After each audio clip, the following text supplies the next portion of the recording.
Hey, Raven. All right, I'm going to get right into this and get to work. So, what I'm doing here is uh, I'm going to analyze the entirety of the not so much leaked, but the data mined car list that was found via the in-game files of Assetto Corsa Rally. I have actually documented all of the cars in the list, but I have also included the cars that are in the game as well because it's helpful to have that data as well for the analysis I wanted to do. Um,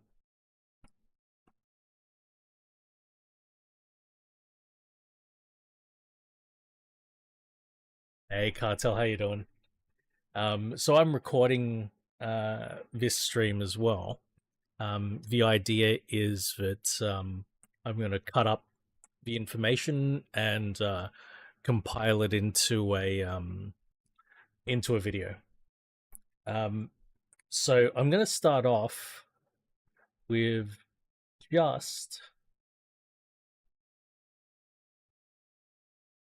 just the cars that are in the game, um, and what I'd like to do for these as well is to go through every single car, show a photo of it, just introduce it. There's a lot of cars to go through, I know, but just so that people are more or less on the same page. Some cars I may not go into a lot of detail on, especially the cars that are quite well known. um, but yeah, I'll at least throw a photo up for each car. So to start off with, we have one Rally 4 car, the 208. Rally 4 is a modern front wheel drive class. It's pretty much dominated by 4-cylinder front engine front wheel drives. Um, this one is a 1.2 liter turbo, 4-door thing. Here we have next on the list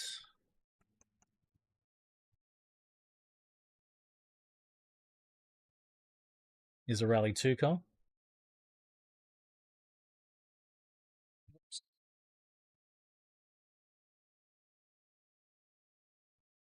Looks like that one. Pretty much looks like the one we have in the game.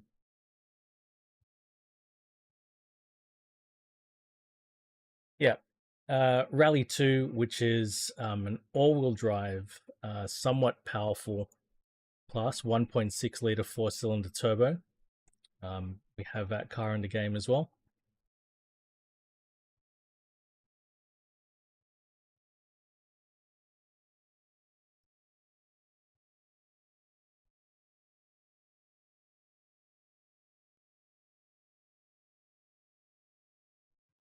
Junior. An interesting thing here.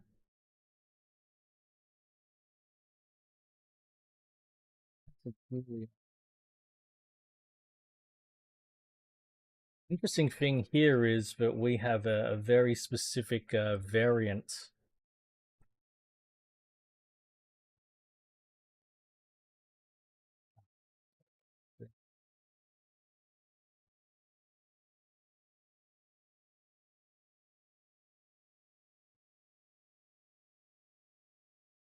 Okay, the Alfa Romeo Junior GTA 1300 is actually a variant of the Giulia, a very specific competitive version of a Giulia. Little 1.3 liter engine, as the name suggests. Um, it's part of the Group 2 class in real life. In the game, it has this game specific H3, which is similar to what we've seen in Dirt Rally 2 and in EAWSE. Agassi, hello, man.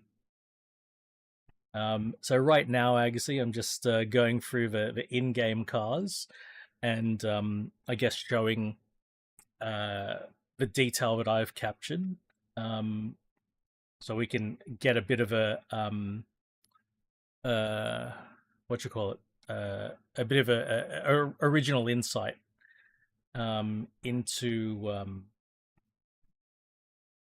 their car classification. Awesome, awesome magazine. Um, I should be able to see any moderation cartel if your message was moderated. You can try it again, or maybe try to rephrase it.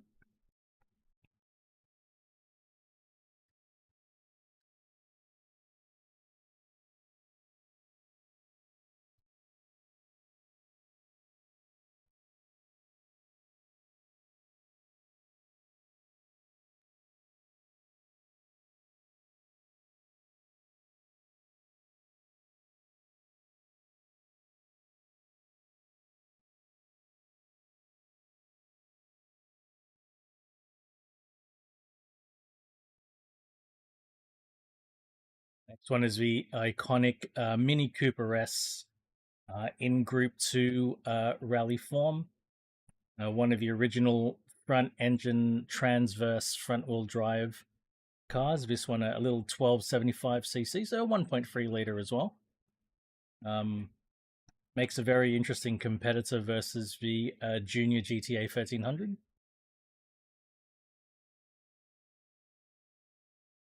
That's exactly the case. They did say that, and that's normally the case for these historic cars.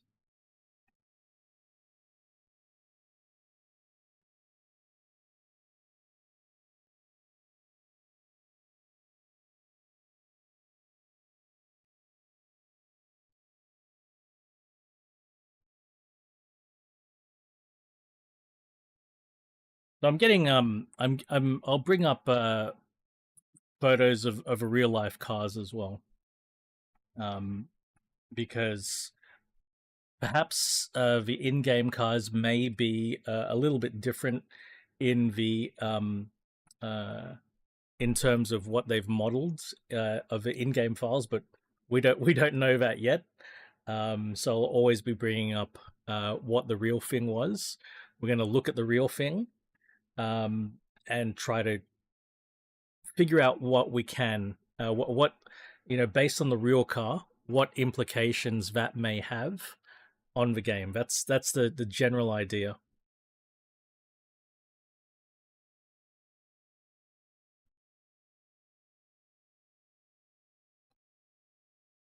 Of private agency.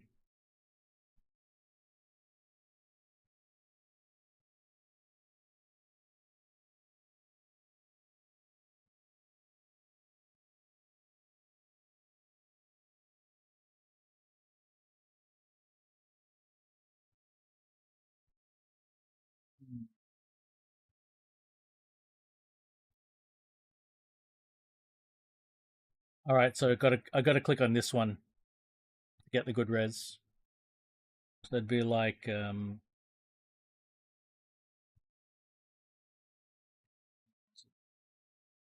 that one, click that one.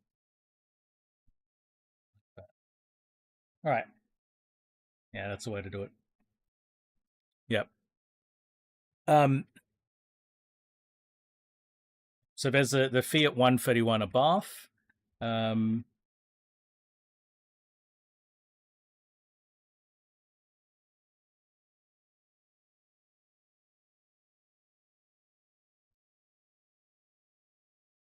which funnily enough, the Fiat 131 above in real life took over from the Lancia Stratos, um, but both in game and in real life, they were in the 131 above was in a lower class, but that's not the only time that kind of thing has happened.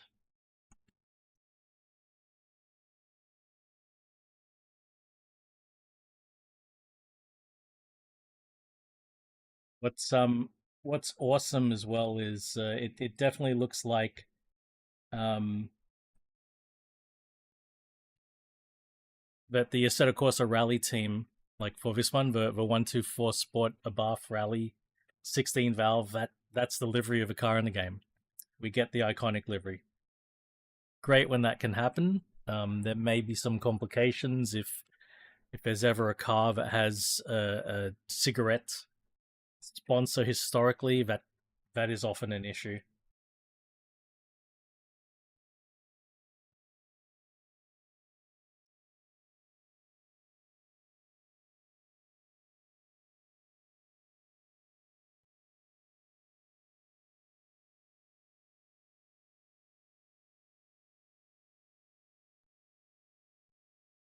Of course, extremely iconic. The Lancia Stratus. Oh, look at that! In this photo, I think this is at the I think this photo might be at the FCA Heritage Hub because the 124 is in the background. That's the 124 right there in the background. That's awesome.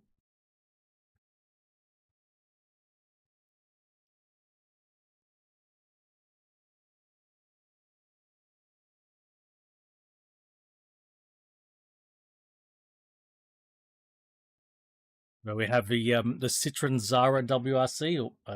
Make sure I'm highlighting the right car here.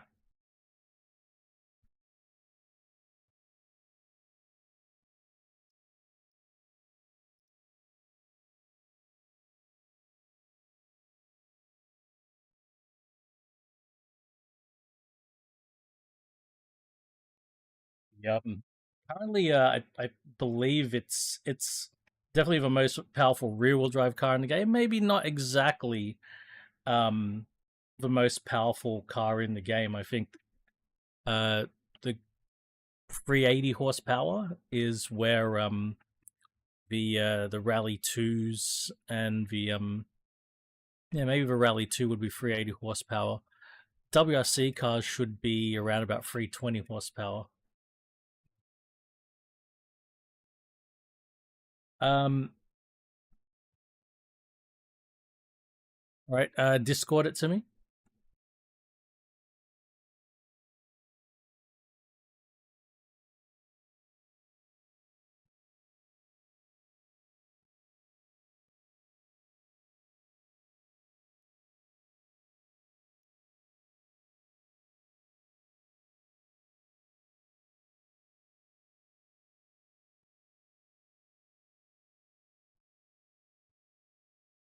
And finally, we have the Group A Lancia Delta HF Integrale Evolution.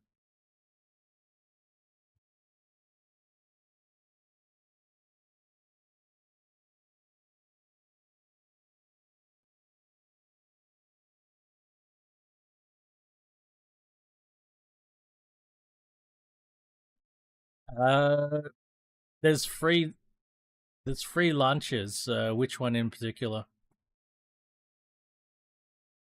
Well, that's fun. All right, so this is what Agassi's working on. That's fun.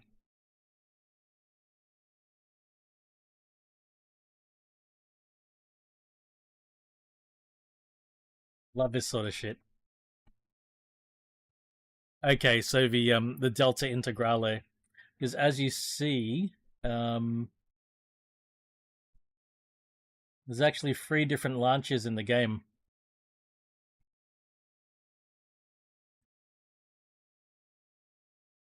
That's in the game right now. So and this is early access. 30% of the cars in the first release of early access are launches. But those are the cars in the game. Um, the cars in the game have uh, this ACR, this Assetto Corsa Rally specific class. There are some interesting things we can maybe sort of learn from how they've classified these cars. that we can take forward and look at, how they may classify other cars. And there's a few things we can guess about that as well. Yo, Swede. Um, so look, these modern classes, Rally 2, Rally 4, completely preserved. I think this one's interesting. Group B here. They call it B2. Now, Group B in real life, it didn't really differentiate between if you had front drive, rear drive, all-wheel drive, didn't care. In terms of classifying which category your car got homologated under, it was mainly about the displacement of your engine. If your engine had any sort of forced induction, a supercharger or a turbocharger, that then meant your displacement was multiplied by a factor of 1.4. The 037 had a displacement of 2.111 multiplied by 1.4, basically barely kept it under the 3-liter maximum displacement allowed in rally at the time. Oh, actually, there might have been sorry. There was a higher category, but effectively it was in the top class, which was 12. The higher the number here, the higher the category, the subclass. So it was in Group B/12. That was the absolute top class. But it doesn't seem to be really represented here. This B2, I believe, refers to the number of driven wheels. So I think this is B two-wheel drive. I think when we get the Group B all-wheel drive cars, they're going to be B4 or maybe BA. That's what I think we're going to see there. Another interesting thing here is Group A. To note that the Delta Integrale was in the top Group A class, which was Division 8. And here, the Assetto Corsa Rally class is A8. Then it says Evo 2. And so, too, does the WRC car. It's called Evo 2. An interesting thing was that Group A transitioned from, the top class transitioned from Group A over to WRC. The WRC category, the car class. So I think that's why, I think mainly for licensing reasons, they're not using WRC, they're just calling it Evo 2. And A8 Evo 2 is sort of representative of, that sort of time frame. That's what I'm thinking. Now, cars older than Group B seem to be all just lumped together in these H categories, with a lower number meaning a faster car, and a higher number meaning a slower car. So if you're in H3, that is slower than H1. H2 is slower than H1. H1, I guess, is the top class, which is inverted from where it was with Group 4 and Group 2.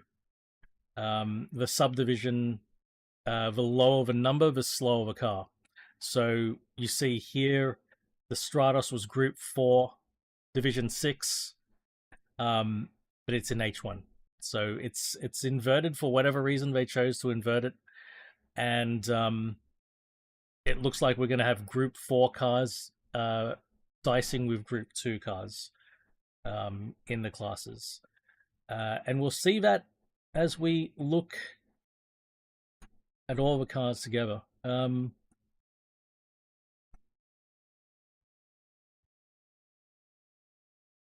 what we'll do, I think that's already the case, Swede. Have a look.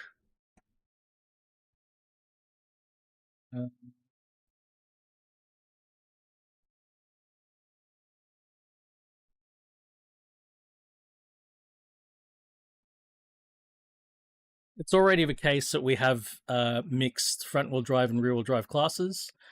Um, out of the 10 cars, yeah, out of the 10 cars in the game, we have 4 cars that share a class. Well, yeah, 4 cars that share a class with another car. In this instance, we've got the H3 class is populated by the Alfa Romeo Junior GTA 1300 and the Mini Cooper S, and the Alpha being rear-wheel drive, the Mini being front-wheel drive. Of note, though, they are both 1.3 liter, and in real life, they both were homologated under Group 2, Division 3. So they actually were competitors in real life.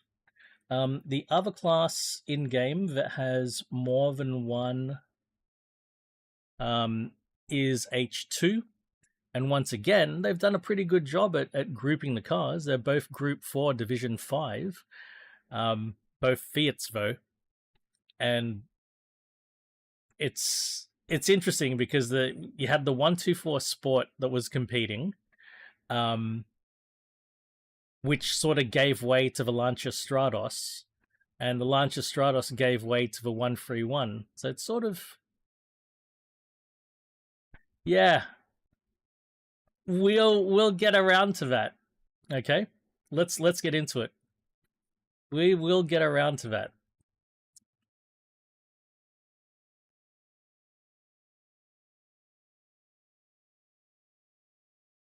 So I was gonna go through. I was gonna go through each car that was in the game. Sorry, each brand individually, but maybe what we'll do first is we'll go through the classes, because there is a lot of interesting stuff here. You can already see some stuff here that I've documented. Stuff that we are somewhat shielded from if our only exposure is via the games. We don't realize that F2 had a 1600 class and a 2000 class. But let's start with Group 2.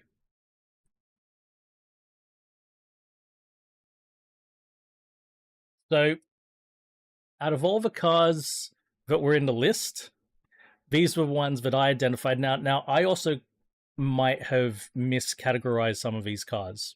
Some of these cars, like I think the Renault 8 Gordini definitely the Talbot Sunbeam Lotus, for sure, started in Group 2 and kept on competing in Group A.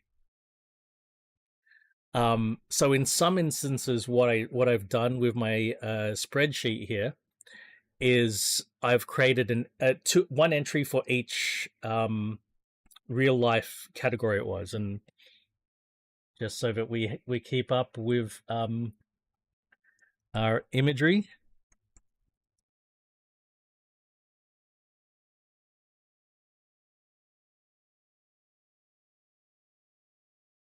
This is what we're talking about here. What about this car here? Now, I have my doubts. That we're going to get the Group 2 version of a Talbot Sunbeam Lotus, because if we're to sort this by the division, the group and division, it's the only car in Division 6.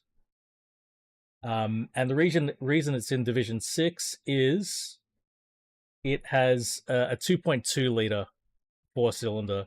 So it's got by far the largest engine. I think we're going to get the Group 4 version. And it's probably going to make sense there. But I think we could have a really well rounded out H3 class in the game if we get the Renault 8 Gordini and the Skoda 130S. So again, Renault 8 Gordini. And what's going to be wonderful about this one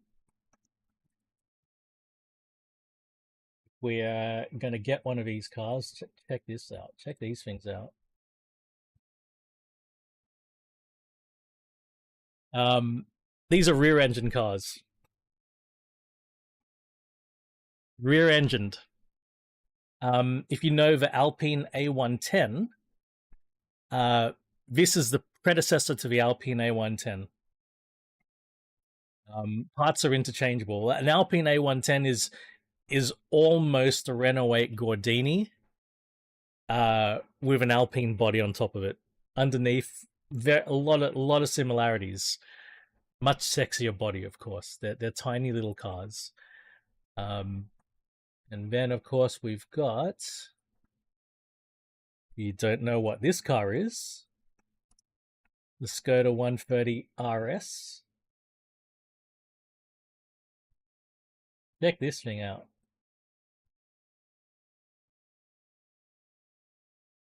I think these classes are going to be a lot of fun. I think these classes are going to be a lot of fun. Now,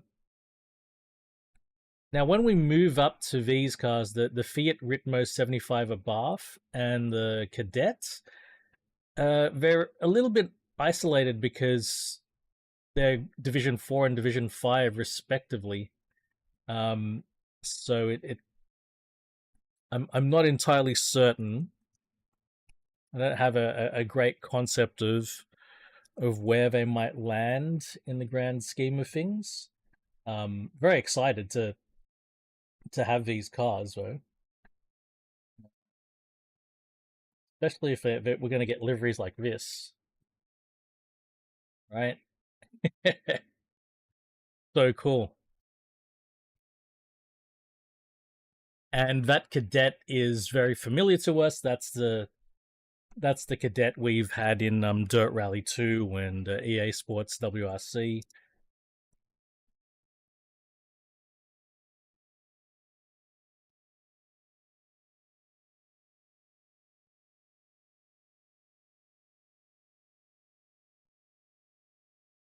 Sure, this is a familiar sight for many of us in Australia. These were sold as the Holden Gemini.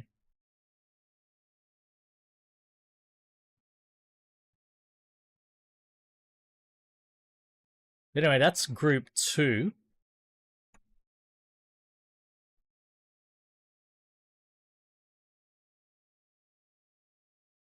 And we look at the Group 4 cars, and there's some awesome stuff in here too. So again, because the Renault 8 Gordini was competing in Group 2 and Group 4, I put a Group 4 entry here, but I think, doing this just sort of highlights what I think would be the likelihood of which version of a car we might get, you see. So in terms of Group 4, the Renault 8 Gordini would be isolated because it's Division 3 Group 4. There's nothing really that would be competitive with it, so I think we're not getting the Group 4 version, we're getting the Group 2 version. And then here, the Talbot Sunbeam Lotus, which looked like an absolute exception, an outlier, being Division 6 in Group 2. When we come to Group 4 cars, we've got a whole bunch of Division 6 Group 4 cars in the list.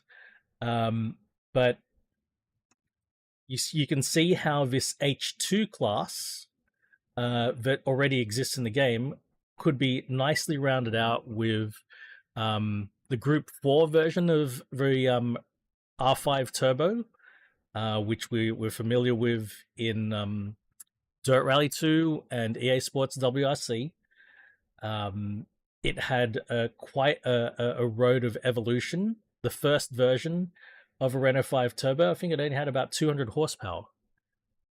So it would be very, very competitive with these cars as well.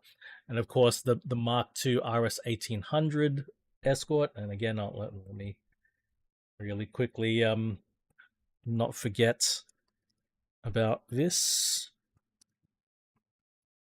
So the Group 4 version. The Group 4 version isn't the maxi version. The maxi version has pumped out guards, runs wider rubber, wilder aerodynamics. This is the Group 4 version. It's a lot more tame. And of course,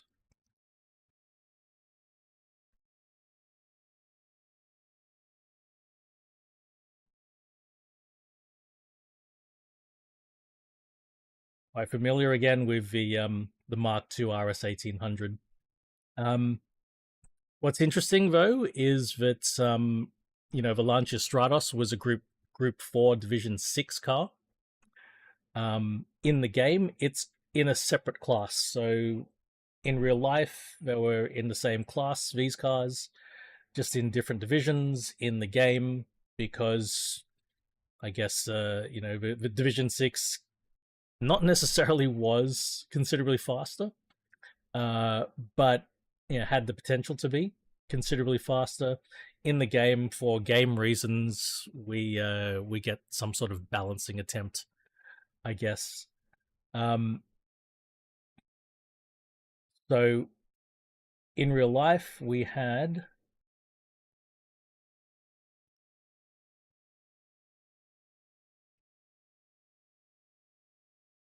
this car, which again we're familiar with from. Oh, that's not the right way to do that.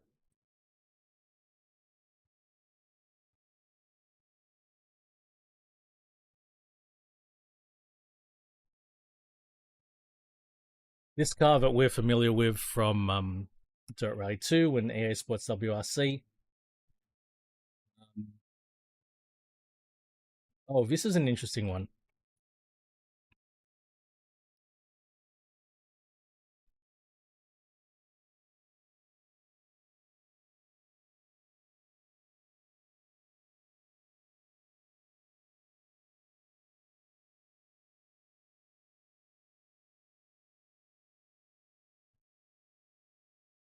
Hmm.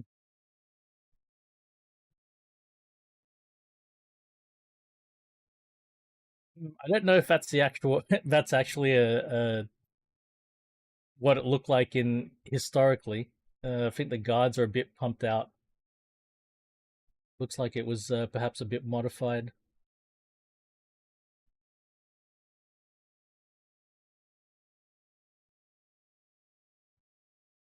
That's probably a good example.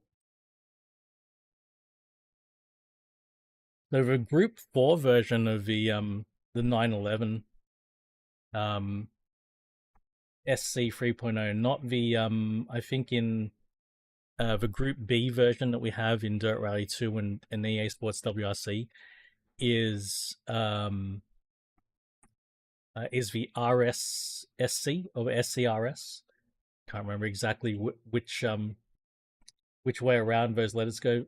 This is a much tamer version, um, and I think it'll be a good competitor in this class as well. Talbot Sunbeam Lotus we covered, Vauxhall Chevette. So this could be a really really interestingly rounded up class if we get these cars. I have my doubts about getting most of these cars because um, they've only promised 30 plus cars after launch. Though future DLC is a possibility, maybe. Um, and very interestingly, in Group 4, we have two Division 7 cars. Um, and in Division 7, we have the very first version of the Audi Quattro. Even though we always think of the Audi Quattro as a Group B car, it first got in as a Group 4 car. And this is the original Group 4 car. Um, quite different. Longer wheelbase than the S1, especially the S1E2 that we're familiar with. Um, yeah, much bigger car, lower power, a lot less wild. But it has a really interesting competitor.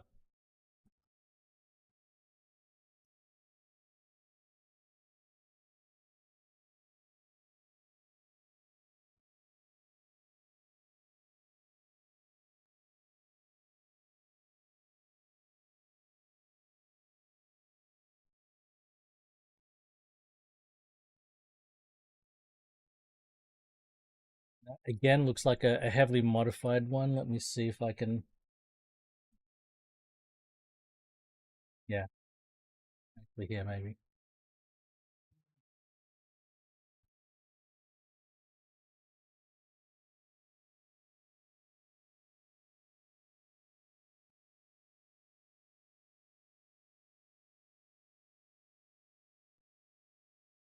Always a challenge to try to find good original photos of the cars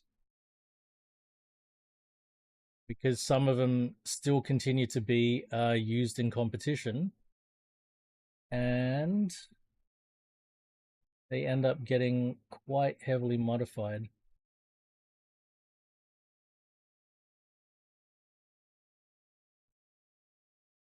So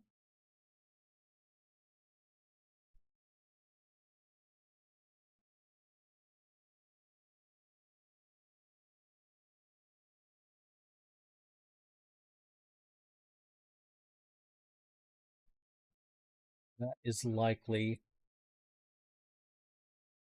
the one that we want. Yeah, that's likely. That looks like a road going version of the GTV Turbo. But in comp form, it wouldn't have been too much different from that. But yeah, 2 liter turbocharged version of the or 2.1 liter, sorry, almost 2.2 liters. Oh, hang on, sorry. Yeah, it was 2 liter, 2 liter, 2 liter turbo, rear wheel drive though. But quite a lot of power. Quite a lot of power. So that will be an interesting one if that gets in as uh, a competitor to the Group 4 Quattro. Um, Group B is where things will really get even more interesting. So we're going in historical order here. So that's why we're skipping Group A for now. Have a look at these Group B cars.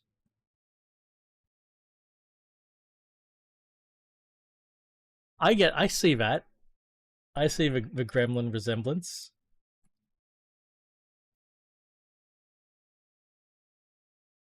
So, um, most of the Group B cars we're familiar with, uh, they just sort of went for it. Hey, thank you, Rev.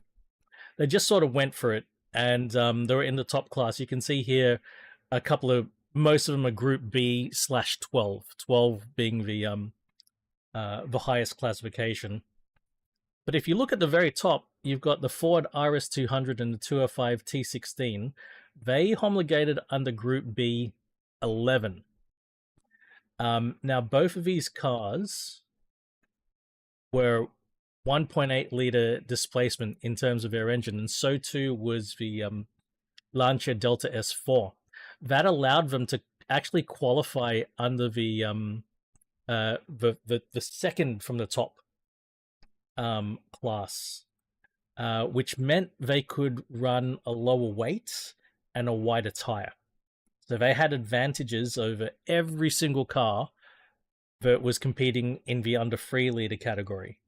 I think B11 was under 2.5 liter.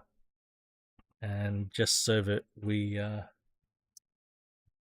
clear on what these cars are, those who are not as familiar,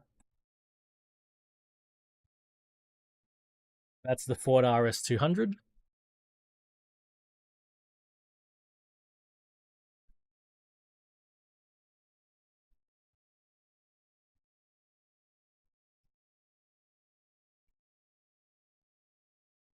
Evo 2 version of a 205 T16.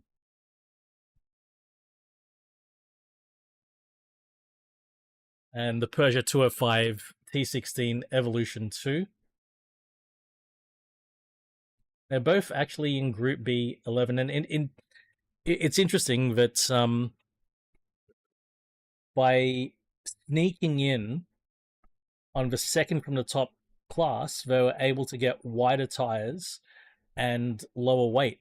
They actually gave themselves a competitive advantage because the main discriminator was displacement. And it's a great example of where the rules hadn't caught up to the technology, because the technology allowed a small displacement engine to seriously outpower a larger displacement engine that wasn't that didn't have forced induction.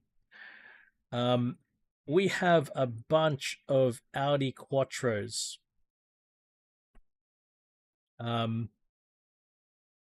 Do note as well that there was a Group 4 Quattro, and I want to also point out there's another Quattro that's not a Group B as well. There are two non-Group B Audi Quattros. Here are all the Audi Quattros we've got. I really wonder but these were all the Group B Audi Quattros. I really wonder if we're going to get all of these Quattros in the end. It'd be awesome if we did. But it'd be something else if we did get them all.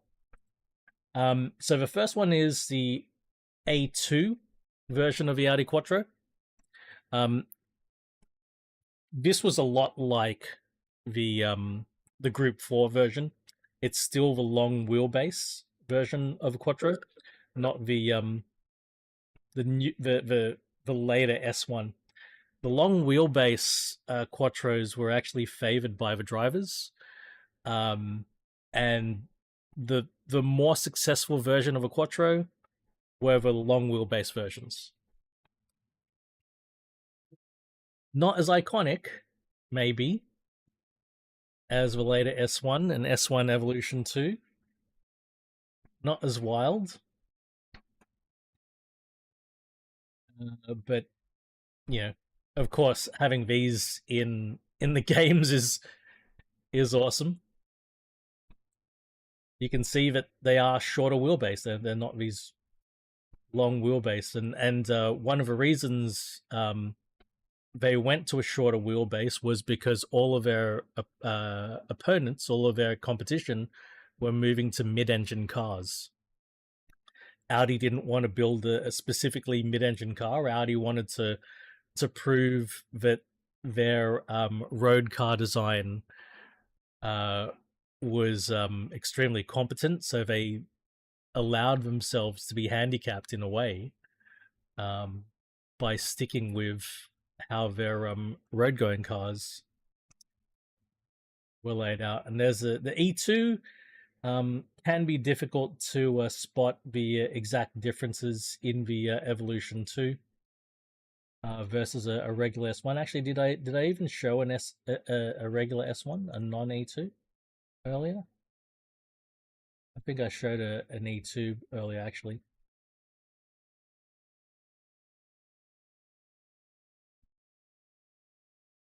Yeah. Not simple to spot the difference between an S1 and an S1 Evolution 2. Really not simple. This is a car that's the next one.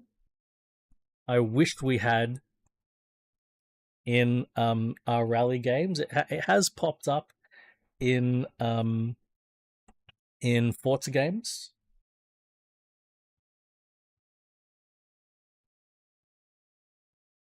Yeah, slightly different aero designs. That's right. Oh dear, this car.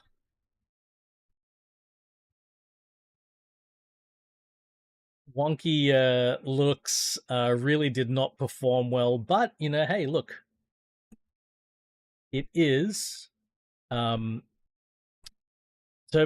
all-wheel drive, 2.14 liter.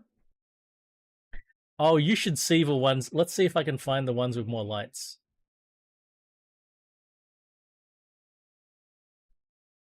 There's one, but there's an even crazier version where the whole front. Oh, there we go. This is what the road going versions look like. The road going versions had integrated spotlights. No kidding. The ones that they sold for homologation purposes. But this is not one of the rally versions.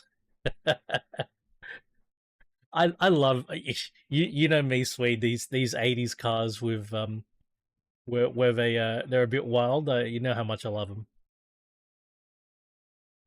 Um, okay, Lancia 037. Of course, we've covered that. Um,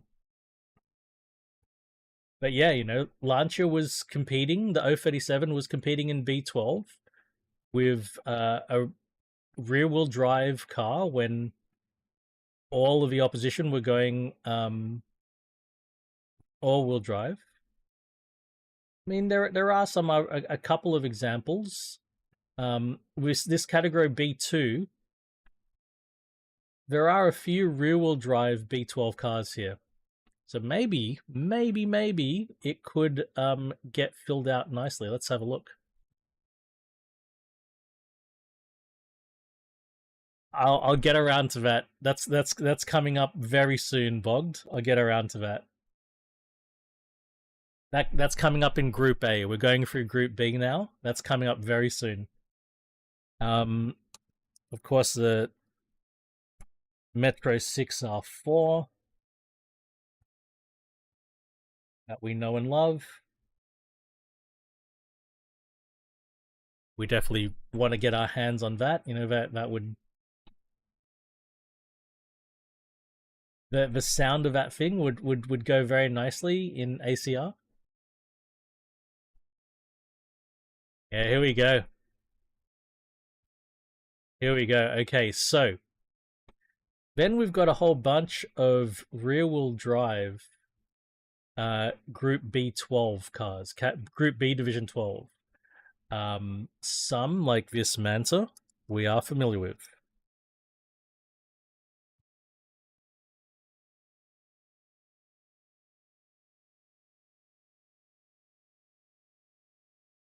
Oh, hang on.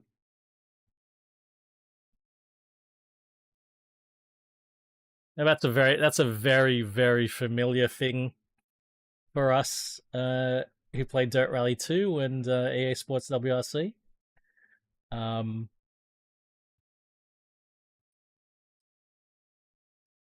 Now, what's really interesting is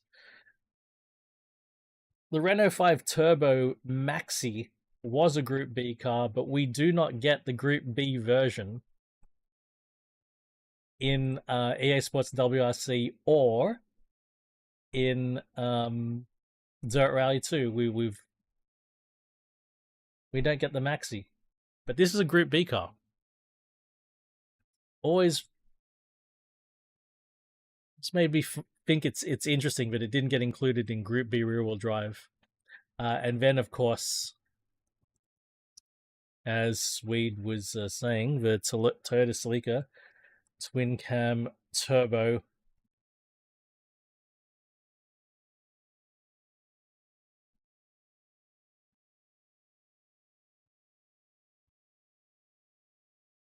It will be an absolute treat to have a Toyota Celica twin cam turbo in a rally game.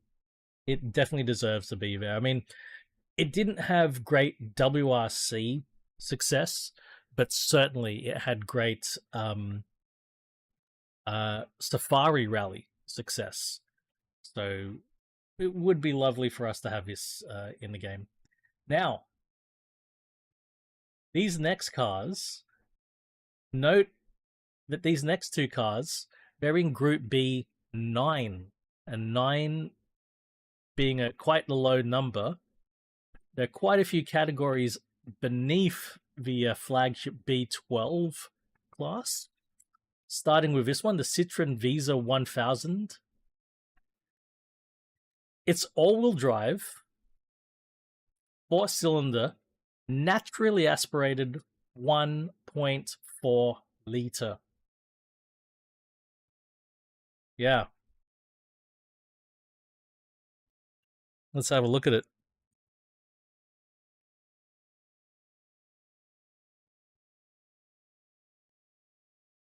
That's it. The Piste is Group B. Look at this thing.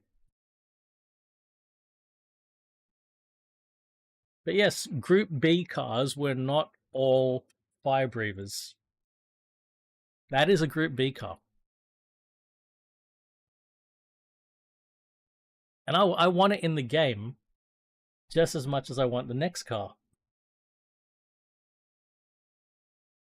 Because I just think it'll be funny. People saying, "Oh my god, Group B Death Machine," and you pull out a car like this.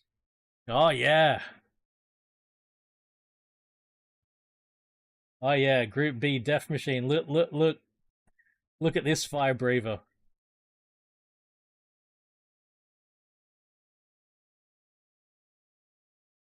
What a beast this thing is.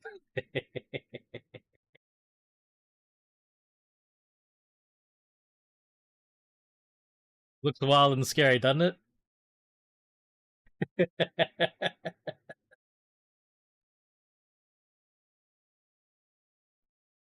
I really hope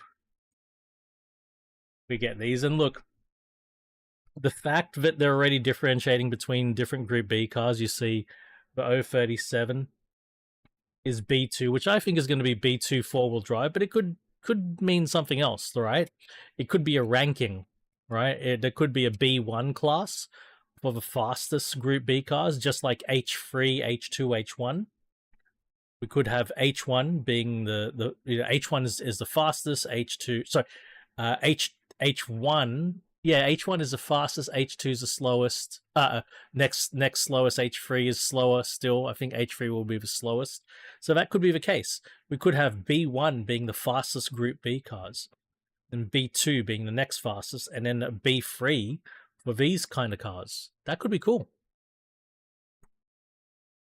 Because now we move on to Group A. This could be the case here, and actually, to even complicate things further, there was a Group N at the same time as Group A. There was a Group N.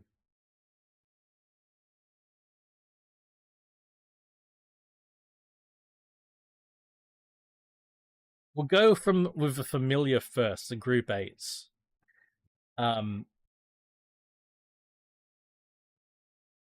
Now again, I think taking the time to look at what divisions these cars fall under.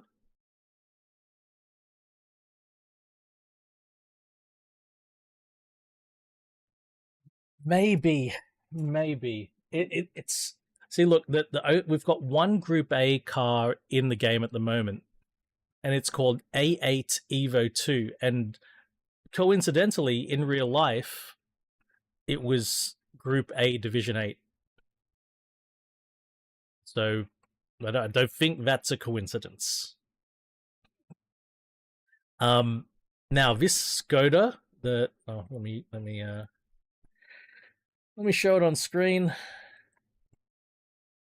The Favorite 136L. This is the Skoda Favorite 136L. Actually, maybe I can find another photo.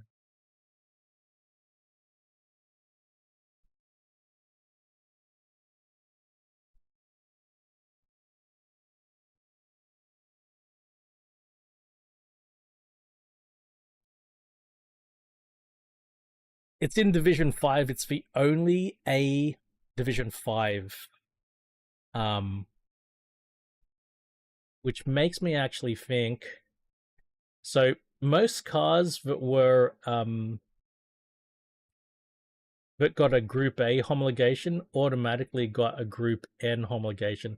I think it actually might be in one of these Group N classes. I should have looked at that, actually. In fact, maybe I'll do that right now.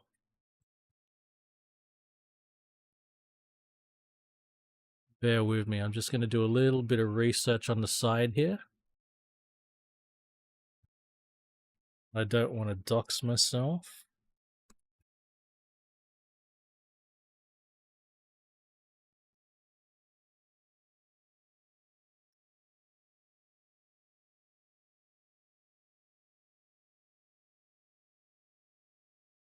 Go to favorite 136L.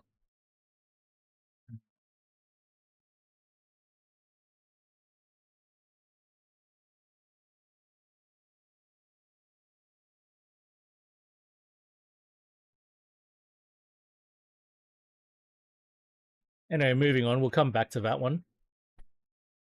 So under A6, in fact, let's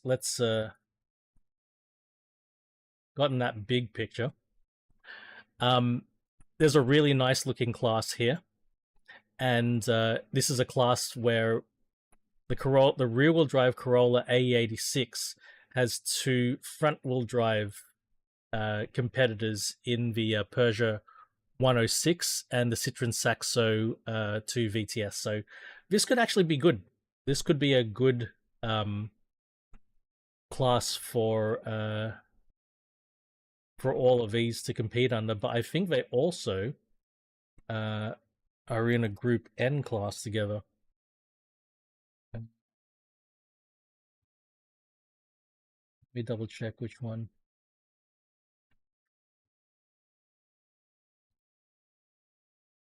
Perhaps the Group N2. Again, I think the 106 is in Group N2. This Renault 5 GT Turbo is in N1. I don't think it's I highly doubt that it's going to be in included in that group.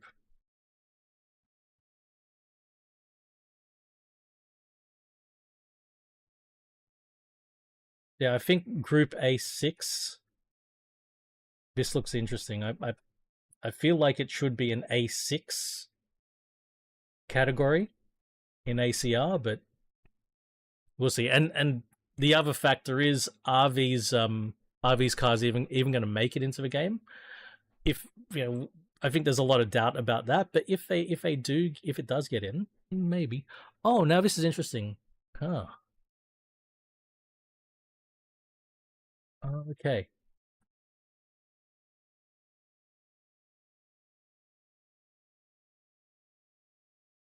Okay.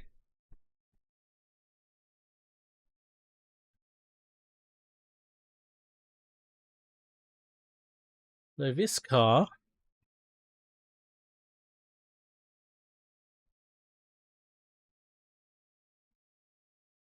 it actually qualified under Group N1. So maybe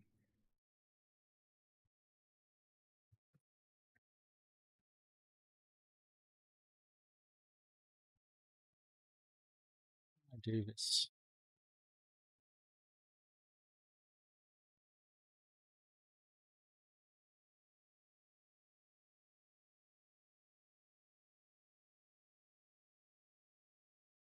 I know what I need to do. One moment.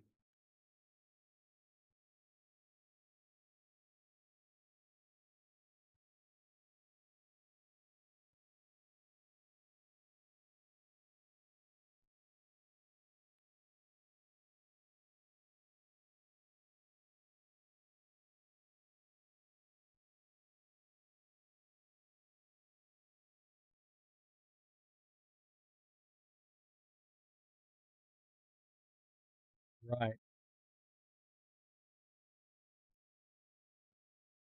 If we do it like this, then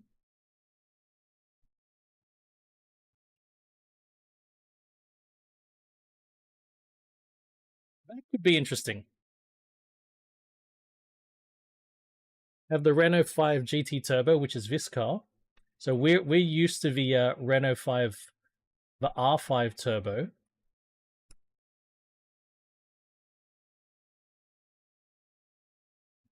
but there was also this car.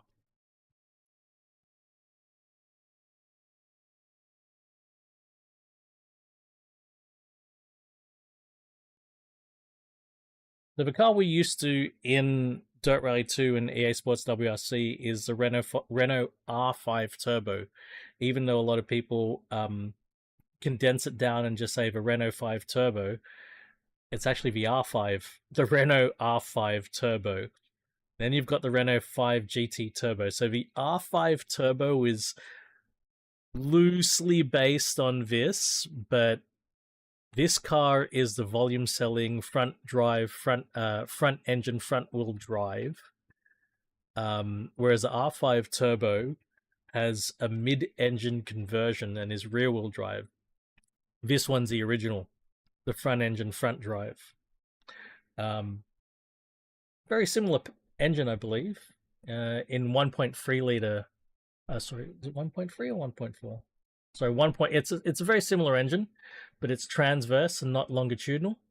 It's turbo, and it's nowhere near as powerful. So maybe that could work. Maybe it won't be a Group A car. Maybe the favorite will actually be Group N. Group A7. Oh, look, the 5 GT Turbo actually was homologated under A7. Interesting. So most of these are actually our front-wheel drive cars that we're most familiar with as H2 front-wheel drive. 205 GTI, the 309 GTI, the Mark II Golf. Again, keep forgetting that I was supposed to do this.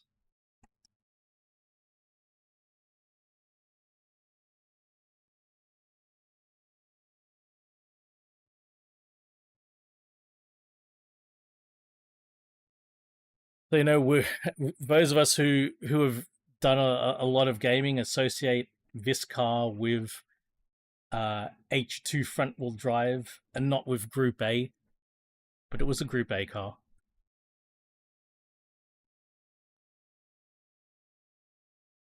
Likewise, the 309.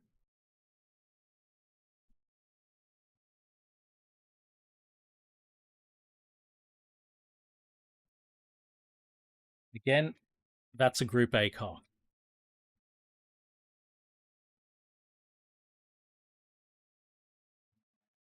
The other one we're quite familiar with.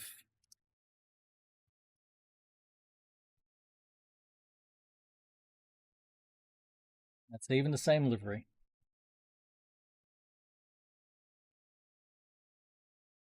Group A car.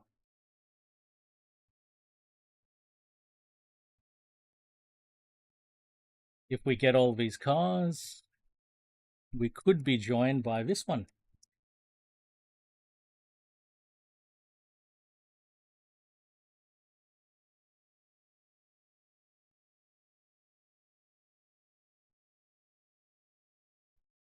Yet another Group A car.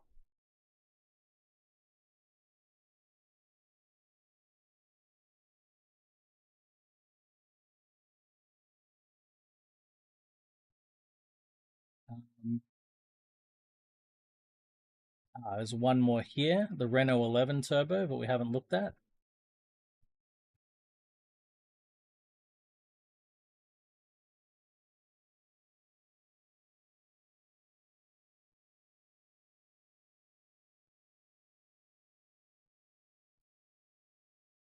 It's strange having both Renault 11 and Renault 5 Group A's because these two cars here, they pretty much share the same engine with the 1.4 turbo. I'm not sure if these two cars might share the same engine as well. The two Peugeots. Yeah, they do. 1905. it would be interesting to have the 205 versus the Renault 5 and the 309 versus the Renault 11, because the 5 and the 205 are like the smaller, sportier versions of the larger 11 and the 309, respectively. So I think the cars most people associate with Group A are in this category.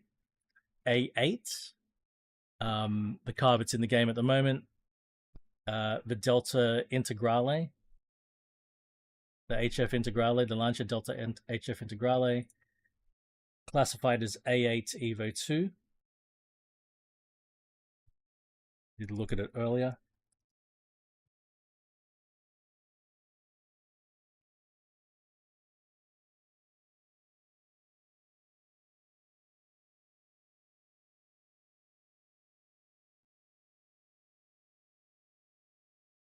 It was nice if you can get an action shot.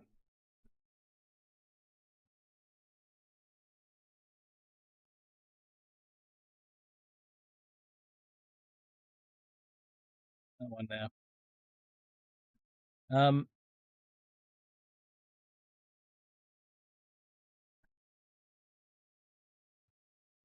Almost all of these cars are all-wheel drive, with one exception: the Ford Sierra RS, which again, it's a car we're familiar with from the games that we have.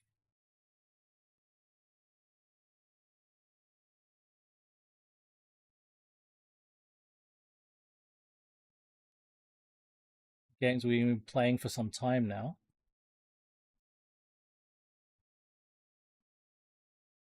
But it is in the H3 rear-wheel drive class that we find in Dirt Rally 2 and EA Sports WRC. I think a notable exception car that we have that it could be competing against, that was also Group A, was the BMW M3. It's not in the list. In fact, no BMWs are in the list. Without having a car like that, it'd be interesting to see where they put it, because it is actually an A8 car.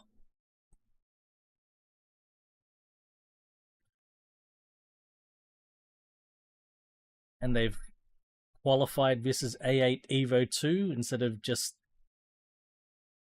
Group A four-wheel drive. So whether or not this gets lumped into one of the historic classes will be interesting. But this is a really interesting one, because we have a heap of cars in this. We've got all the Lancers, we've got all the Celicas, the Legacy, Galant, the Sierra Sapphire. I'll show that one.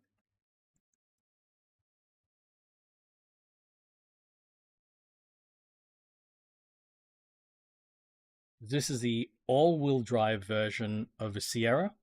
It's also a 4-door. And later on, Ford then campaigned the Escort Mark V.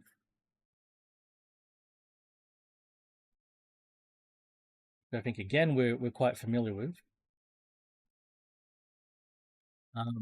But this is a Sierra Sapphire underneath. The engine, drivetrain, chassis, it's directly a Sierra Sapphire, just with an Escort body placed on the top.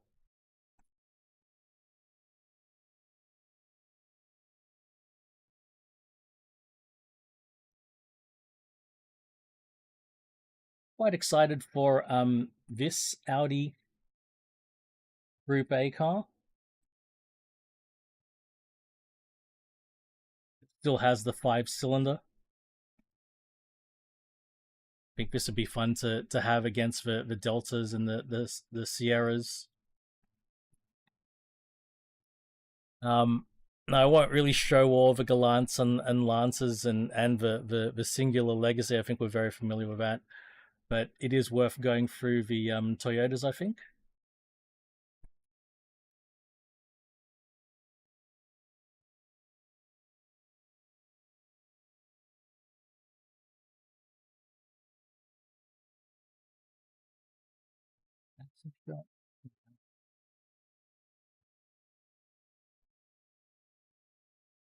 Nice period shot. Favorite Evo? Out of the rally cars, I think maybe my favorite Evo would probably be Evo 4. I think.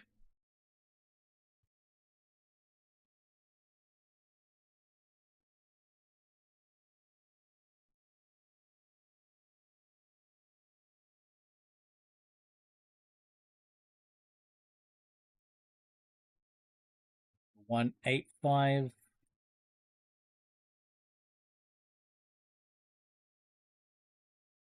I always preferred the look of a 165 to the 185. The 185 has very typically blobby um 90s styling.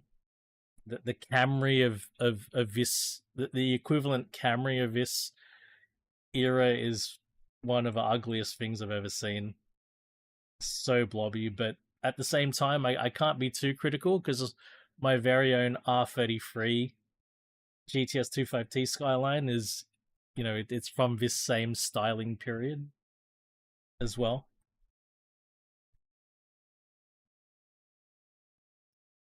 Then we have the Celica 205.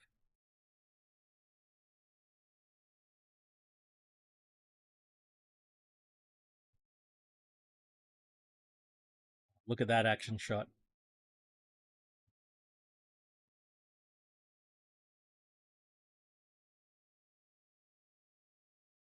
Uh, let's try to find one with the Castrol livery, an action shot with the Castrol livery.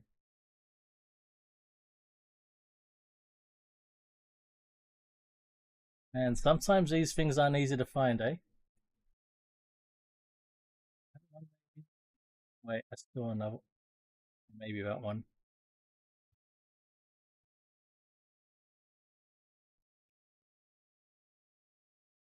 If that's even a period shot. So Group A looks very, very well populated, and we've got a few subclasses within Group A.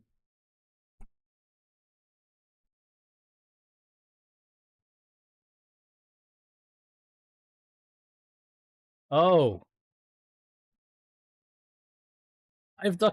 Look, when you look at the when you look at the list, you've got these two cars, the two Lancia Delta ECVs. These are Group S cars. These cars were made for Group S. So, and they're the only cars in the list. Oh, actually, there is. Oh, I don't have it in. There's one other car, which it looks like I didn't capture.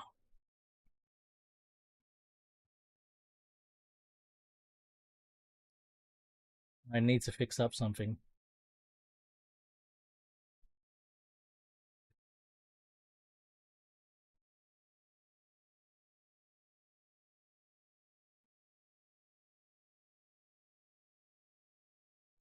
So the Ford RS200, I've made a Group S listing for it here, even though we know it very well as a Group B car, because it actually did compete in Group B. It was designed to be in Group S, just like the original Audi Quattro was designed to be in Group B. They managed to get it in early under Group 4. So it first competed under Group 4, but it was always intended to be a Group B rally car. Same goes for the RS200. They managed to comply under Group B, but it was Group B was supposed to be a development year for it. development time, and it was really intended for Group S. So I just sort of jotted this down as potentially you could have the RS200 in Group S, but I just realized I've missed something. I'll get around to it in a sec. Here's the extra Audi Quattro that I mentioned earlier, the Quattro S1 Pikes Peak. This doesn't conform to any rally rule set. It conforms to the Pikes Peak International Hill Climb rule set. But I sort of just include it here because I don't know, maybe you could make it conform to Group S. Maybe you could count it. I don't know. It just seems to odd to have only one Pikes Peak car. I mean, maybe they had the ability to model the car.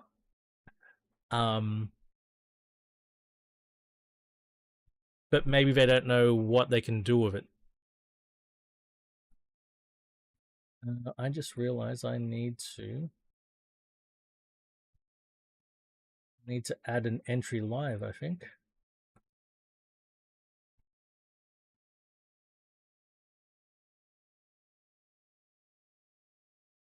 Yeah, I'm missing a Toyota.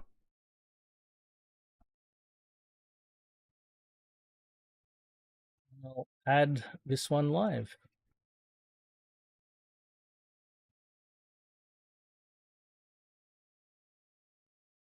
So I missed adding the Group S 222D.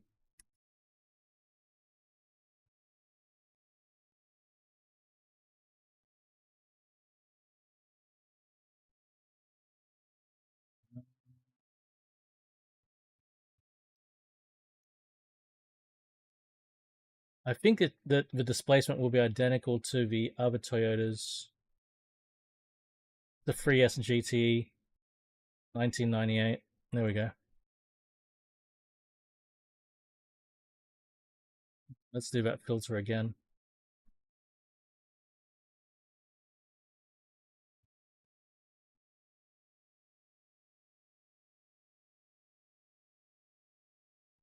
So this is the 222D for those who aren't familiar with it. It is a somewhat obscure car when you look at the name, but when you look at the car itself, it may look familiar because it is an MR2, a first generation AW11 MR2 that's heavily modified to be all-wheel drive. It no longer has the 1.6 liter 4AGE engine. It has the 3S GTE engine, which was later used in the Toyota Celica GT4s and also the Toyota Corolla WRC car. Look, if we exclude the RS200 and the Quattro, we sort of have a 2/3 car class here. It's odd to have two deltas, right? We've got this one, we've got the ECV1, the ECV2 looks like more of a competition ready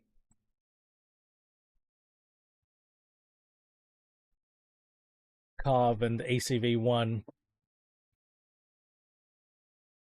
And in fact, you could even go so far as to say it looks like a Ford RS200. When you look at all of the Group S cars, they all sort of look the same.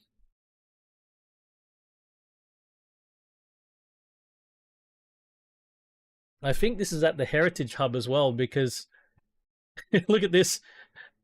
That's the GTA 1300 Junior in the background. This is a car that's on the list but not in the game, and we'll get to it. We'll get to that in a sec. And this is a Delta Integrale here. Of course, it's at the Heritage Hub. But yeah, so Group S. I would love. There are other Group S cars that are not here that I would love. to have. Realistically, though, getting to model Group S cars is not easy. Let's jump over to the F2 cars before we get out. So this is interesting too because we have two Peugeot 106s in the car list. The Peugeot 106 S20 Rally and the Peugeot 106 S20 Maxi. So the Maxi is most definitely a kit car.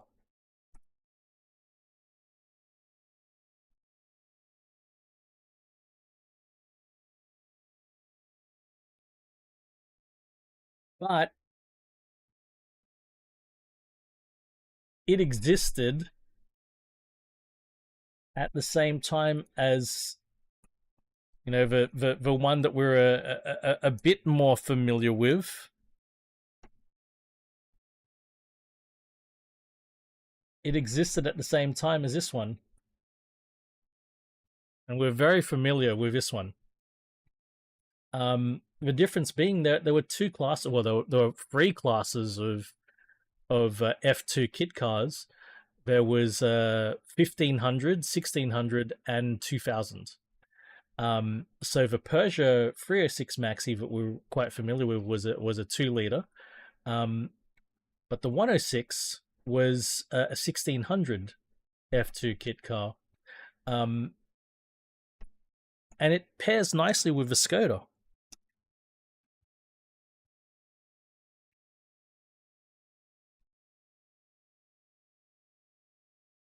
Pairs very, very nicely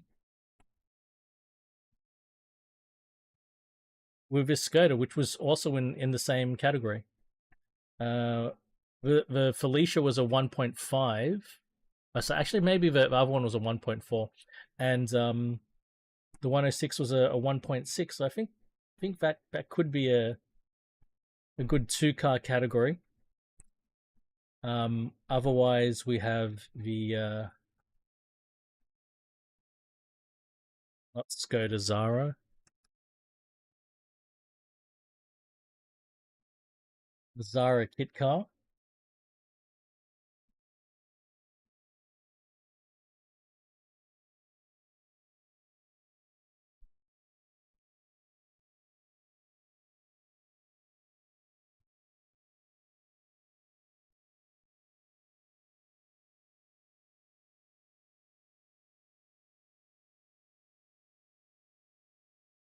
How's that for an action shot?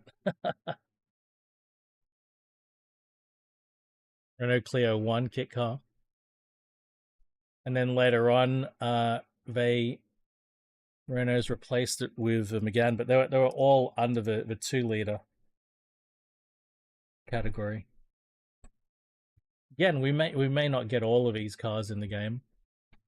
I mean, it may be the case that either the Clio or the Megane gets in, and not both.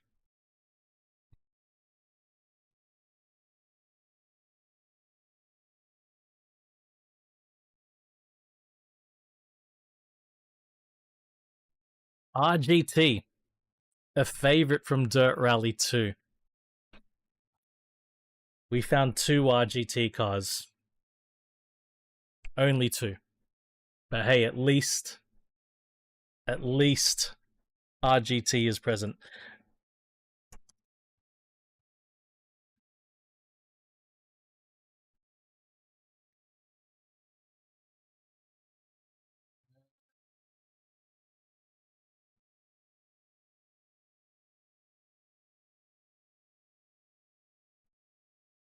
I think we saw this in the background of the of a Delta ECV2 in the museum.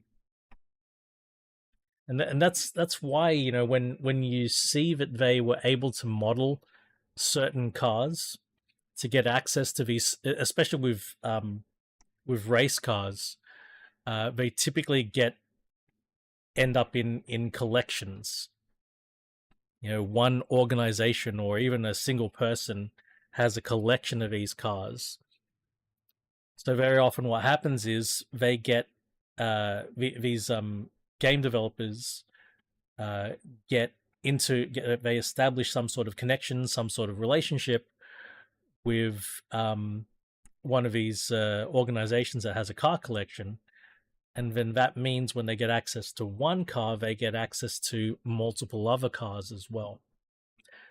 So that can, when you know that, hey, they modeled that specific car, that car is part of that specific collection, that gives you a hint as to what other cars they may be able to get access to. But yeah, so at least we have some RGT presence. That is, it's nice to have modern rear-wheel drive rally cars. And,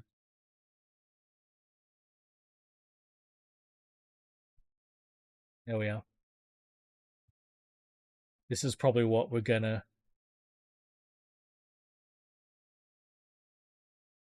probably get access to one of these if we get the GD86 in the game.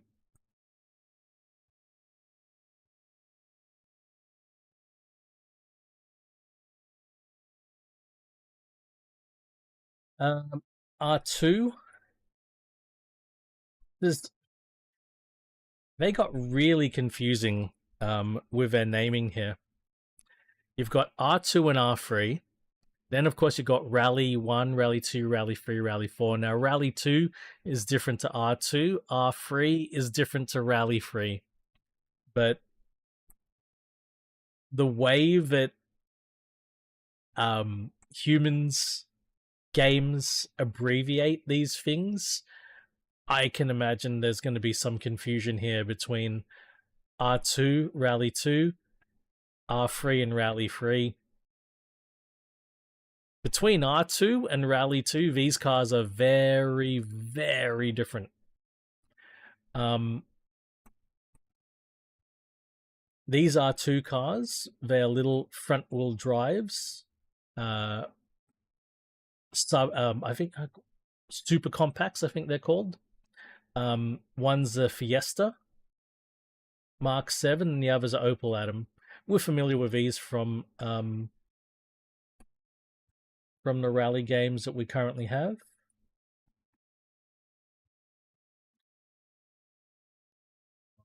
Seven R2T.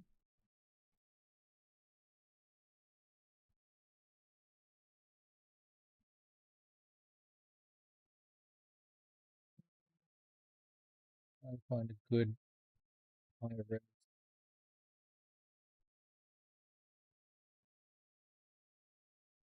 Something like that. 3-cylinder, 1-liter turbo. And then keeping it company.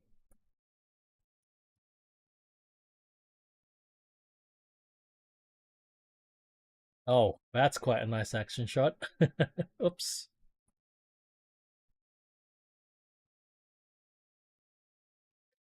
Little Opel Adam R2, little buzz box that we're familiar with. Yeah, so we've seen a little bit of a pattern that some of these car classes may only have 2 cars within them.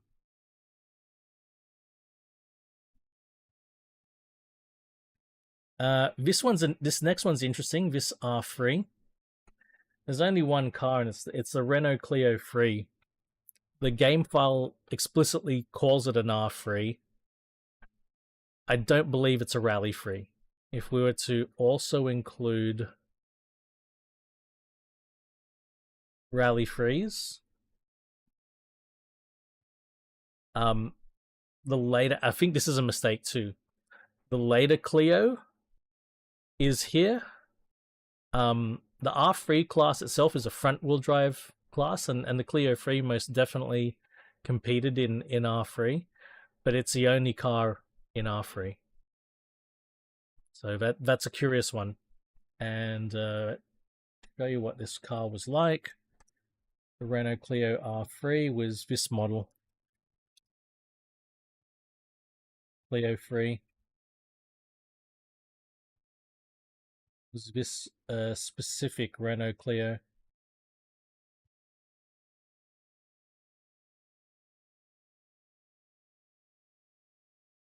It could be, I mean,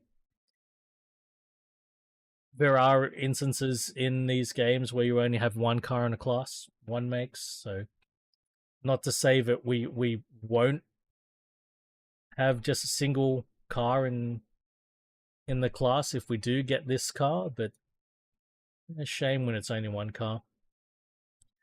Well, Rally 3, we might as well look at Rally 3 while we're here. Again, I think there's a mistake here.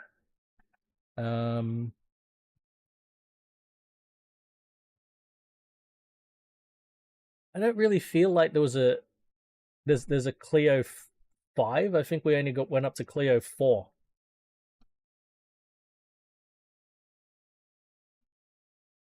I feel like we only went up to Clio 4, and then there were no more Clios. I think that's a mistake in the game files. But yeah, we had these cars as recent additions to EA Sports WRC. Some of the final additions were these Renault Clios, Rally 3s, and Fiestas. Yeah, they're all-wheel drive and turbo. The Fiesta is still the 3-cylinder. It's a 1.5 3-cylinder. We might as well do Rally 4.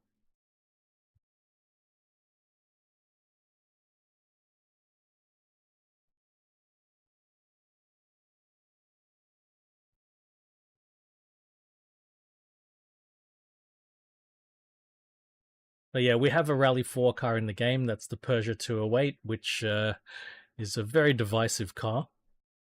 We've looked at this Clio 5, which I think it should be Clio 4. I mean, we've seen the Rally 3 version of it. The Rally 4 version is just a front-wheel drive version of it.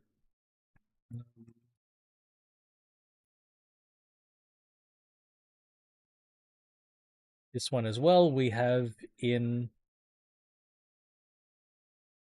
I believe we have this in EA Sports WRC. And just another Fiesta. Fiesta's a very, very prominent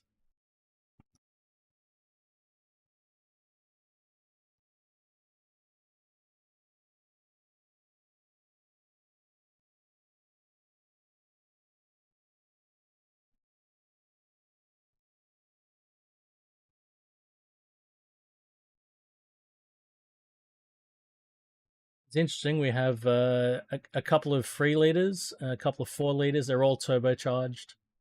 Between 1.3 liter, 1.2 liter, and 1 liter in displacement.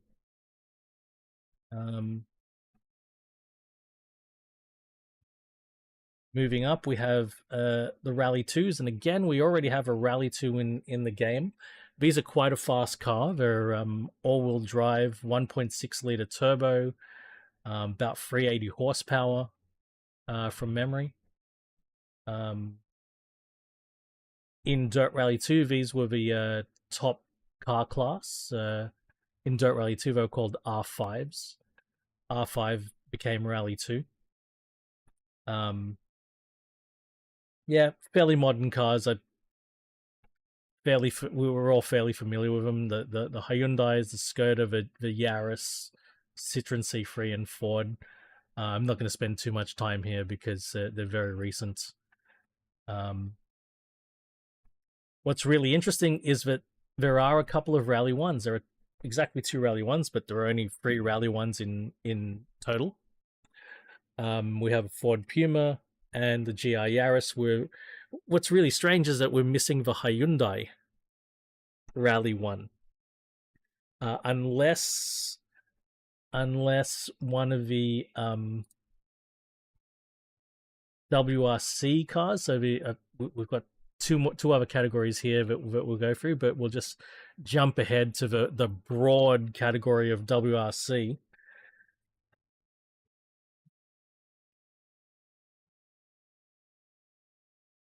because the cars that were just called WRC, where there was a submodel in the game file that just said WRC. I don't know if we're going to get distinctions in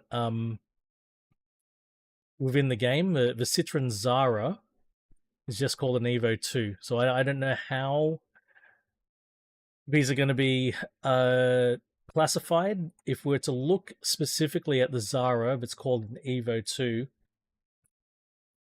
This is the older, the first lot of the WRC cars, which were the 2 liters.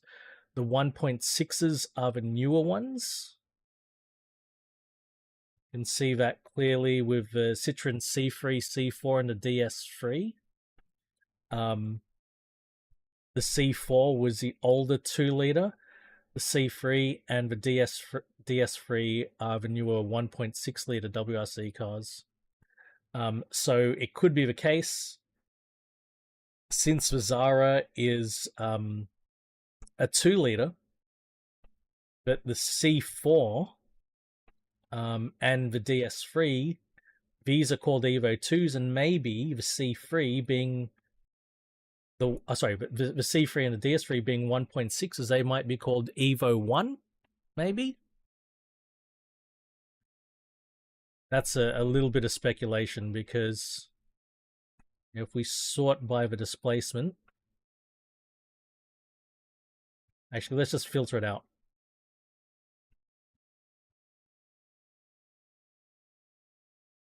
So these are all the 1.6s, the newer cars. Of course, Yaris being there, Polo. Not only did other newer cars a smaller displacement, in general, they're a smaller car. So Volkswagen went from a Golf to the Polo. Citroen went from the C4 to the C3 and the DS3. Ford went from the bigger Focus down to the little Fiesta. So they went to the smaller subcompact hatches, and the displacement went down. But I think in general, these cars can be considered as faster or newer.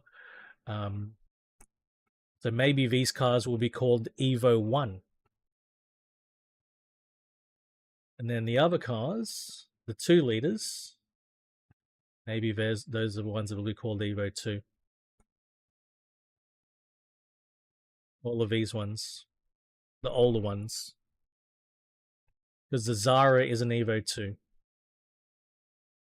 So the Focuses, the old Corolla, all of the Imprezas, all of these 2 liter cars, the bigger 2 liter cars, maybe they get called Evo 2.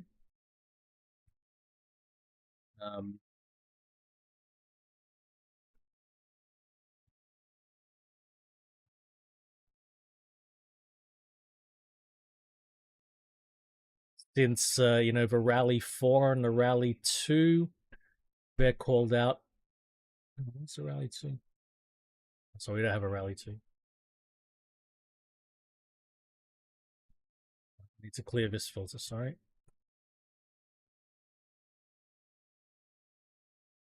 Since these are called Rally 2 and Rally 4, I do sort of expect, if we get the Rally 1 cars, that they're just going to be called Rally 1 in ACR.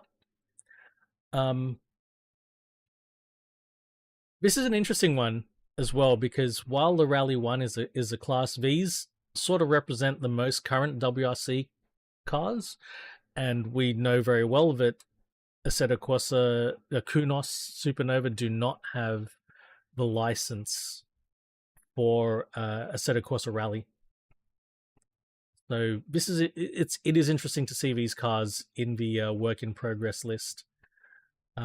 We have 2 more car classes to review. The Super 1600s, which this looks pretty good. We've got a good amount of cars here.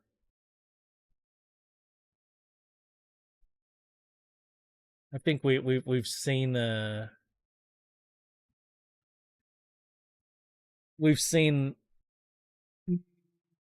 almost all of these cars. Actually, maybe we all of these cars exist in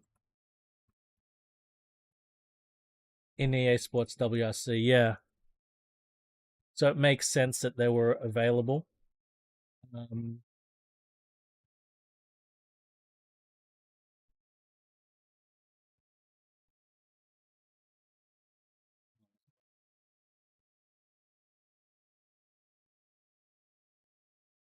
the Citroen C2 Super 1600,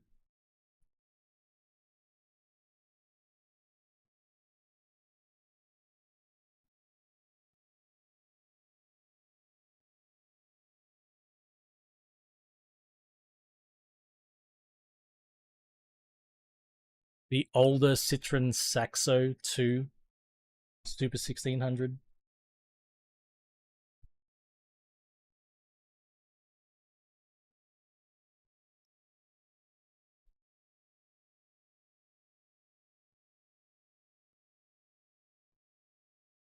Oh, now this is an interesting one. The Fiat Punto Super 1600. We've got in EA Sports WRC, we've got the Fiat Punto as a Super 2000 version, not the Super 1600 version.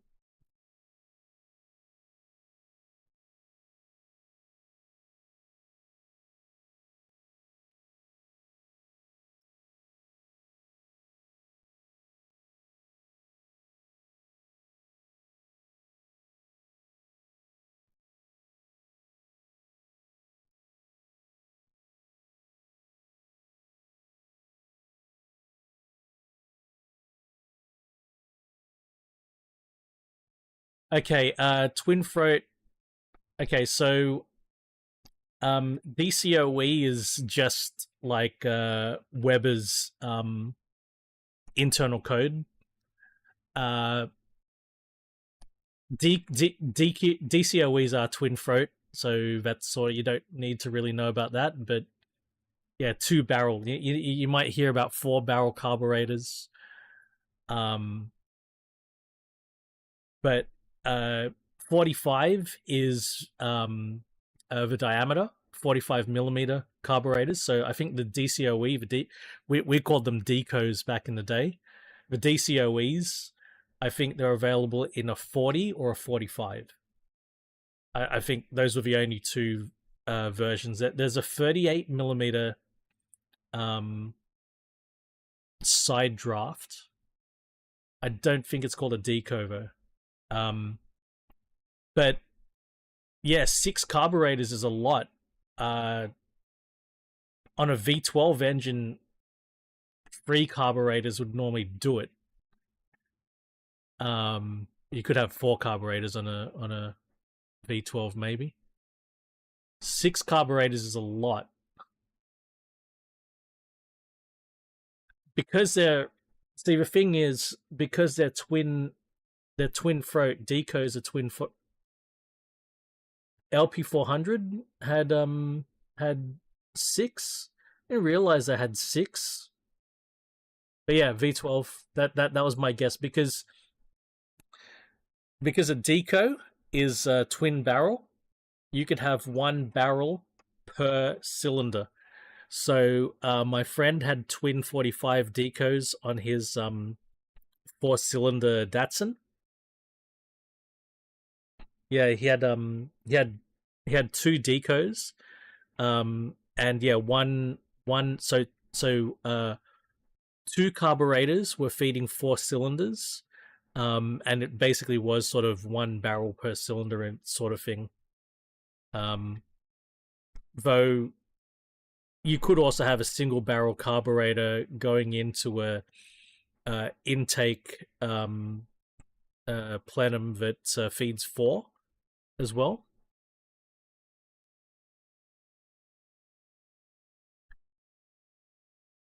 Yeah, six individual is pretty wild, isn't it? And a side draft as well, Swede.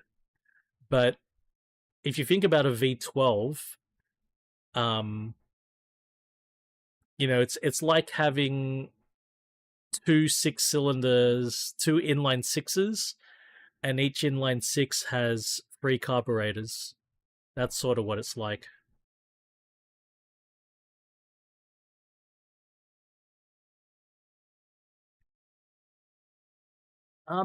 I wonder. I can't remember who the engine designer for. Oh, I think it was Bizzarini. I think Bizzarini was the engine designer for Lamborghini during the Miura days. Uh, designed the. I think it was Bizzarini.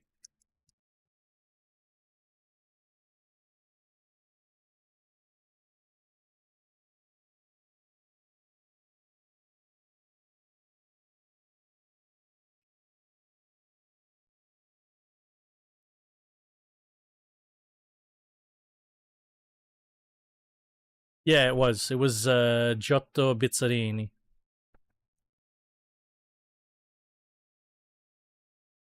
Oh wait, hang on.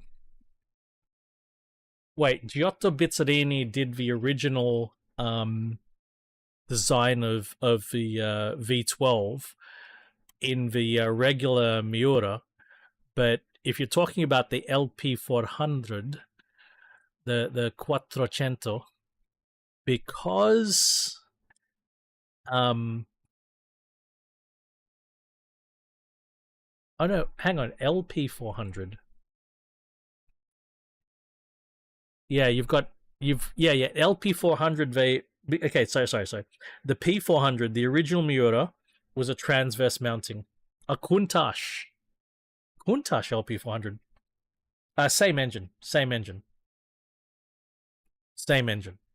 Um, so with the Countach, they took the engine and they rotated it 90 degrees so it was longitudinal, not transverse mounted. Um, so Bizzarini didn't do that design. He did the original transverse and the engine architecture, and there was somebody by the name of Paolo Stanzani who was in charge of modifying, adapting it to be longitudinal. Now, whether or not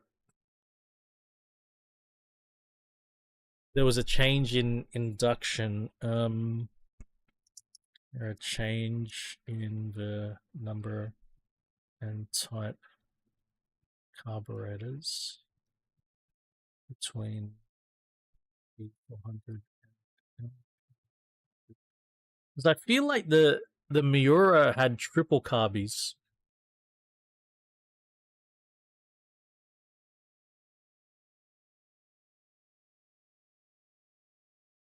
Oh, they were both okay. So they were both six carby. Um, sorry, I stand corrected. Um, there were 40 mm. There were Weber 40 IDLs.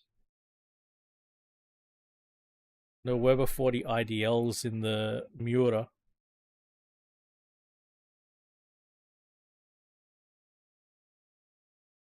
But that's they were downdraft, weren't they?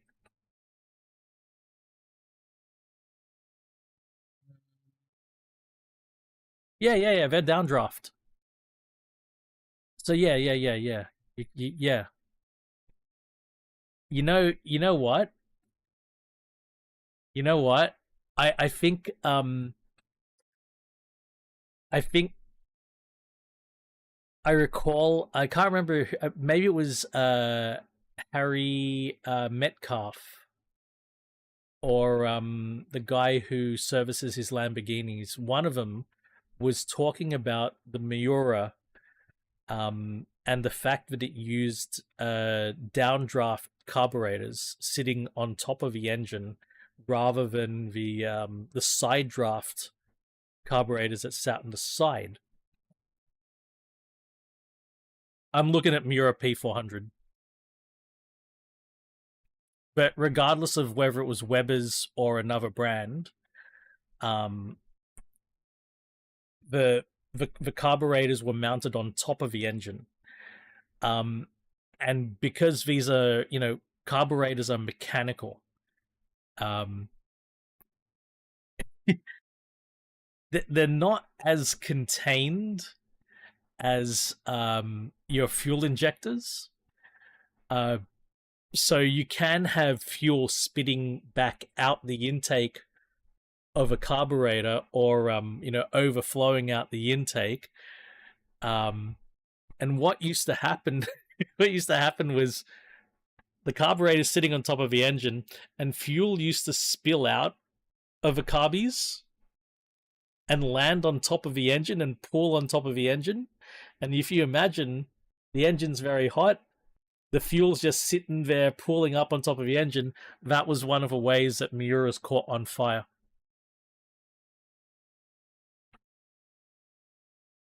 That was one of the key ways that Miura's caught on fire. So going to the side draft carbies probably helped a great deal at avoiding fires. Oh, shit.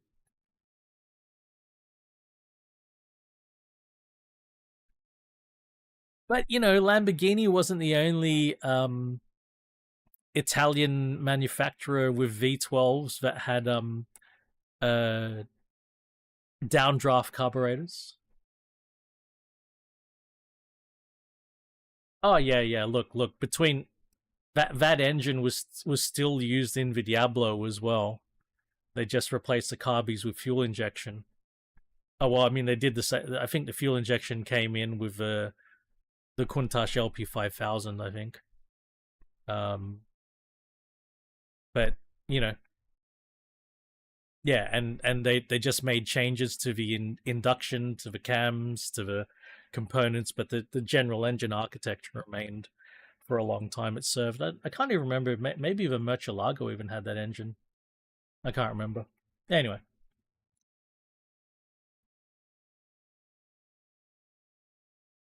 yeah, you see. So another thing with the QV, they changed the heads to four valve per cylinder, right? So that's what they do.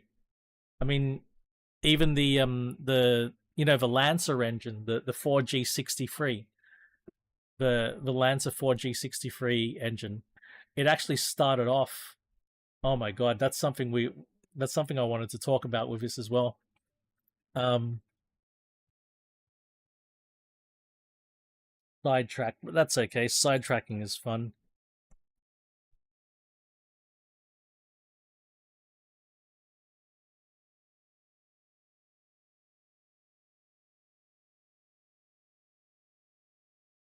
See this car?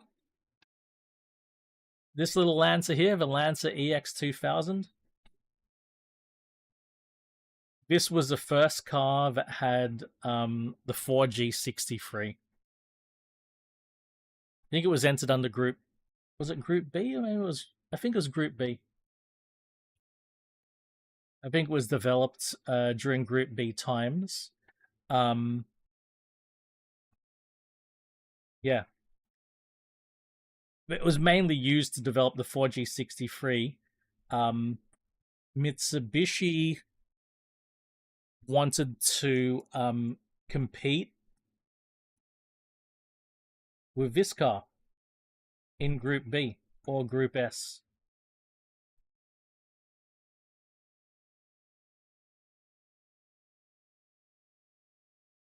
I think they were more going for Group S, but they started with this car, the 4G63.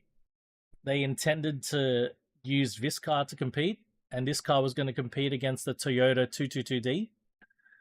But then, of course, Group B got cancelled. Group A got promoted to being the primary category, and so Mitsubishi took this engine, um, turned it 90 degrees, and put it into the Galant and made that all-wheel drive, the Galant VR4.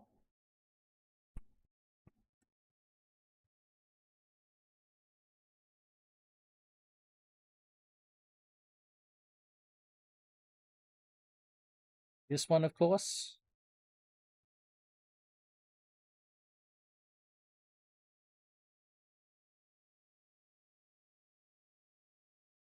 Yeah, we showed that. We went through the Delta ECV earlier. Um, but just like with the Lamborghini, just like with the Lamborghini, what happened with the 4G63? It started off longitudinal, uh, single overhead cam, 8 valve per cylinder. In this car, was single overhead cam, 8 valve per cylinder. By the time they got to here, they were single overhead cam, but 3 valves per cylinder. Then they got to here, and it was then double overhead cam, 4 valve per cylinder, rotated 90 degrees to be transverse. The rear wheel drive ones, they're known as wide block 4G63s. And these ones are called, from this one onwards, they're called narrow blocks, because the way they mount up to the gearbox, it's either wide at the back or narrow at the back. When they went transverse, they had to adapt to a different type of gearbox, and that's why they went to a narrower block so that they could fit that gearbox in the engine bay and still have the engine there. So same sort of thing as those Lamborghinis. The engine evolves over time. Yeah. All right. Final class we'll cover is the S2000 class. Again, we have the ubiquitous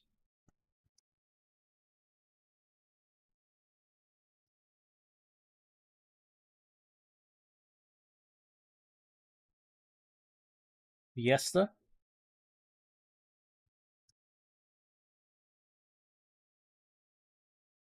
There's a nice action shot over there, actually.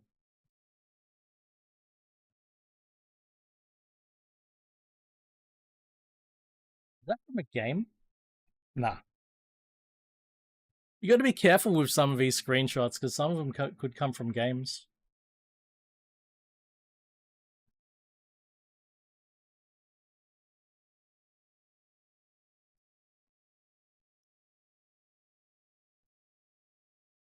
Persia, I do believe, yeah, we've got these.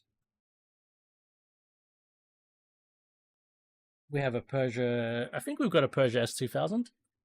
No, wait, we don't. We've got a Punto. We've got a. Oh yeah. We've got a Punto. We've got a 207, and we've got the Opel Corsa. But what we don't have is this one, Fabia.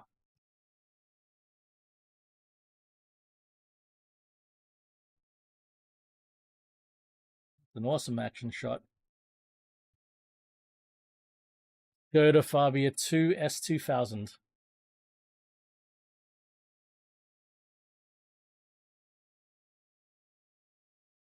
Yeah, you see die cast. Yeah, I've seen that as well. That's happened to me a few times where I've seen die cast and I'm like, oh man.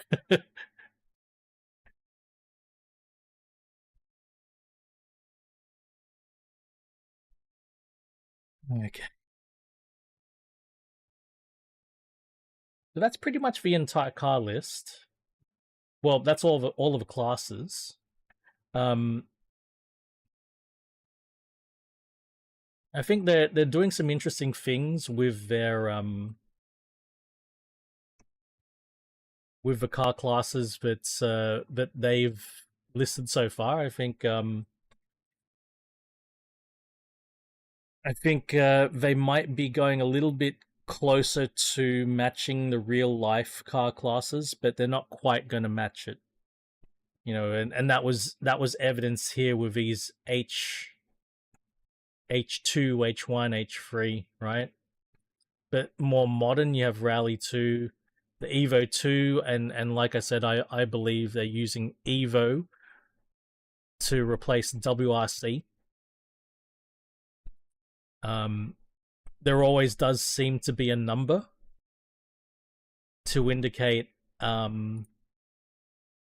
just like you've got Rally 2, Rally 1, Rally 4. It appears that the number is going to go lower number equals faster, though I could be wrong. And it's hard to make that call without seeing more of these. Evo, if it's Evo 2, Evo 1, Evo 3, are we going to get that? Because in terms of A8, the Delta was pretty much the fastest of the group A8s, right? Like, let's have a look at those group A8s.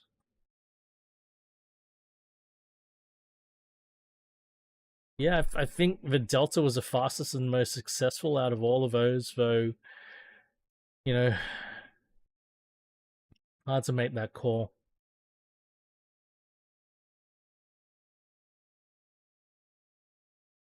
It's very hard to make that call.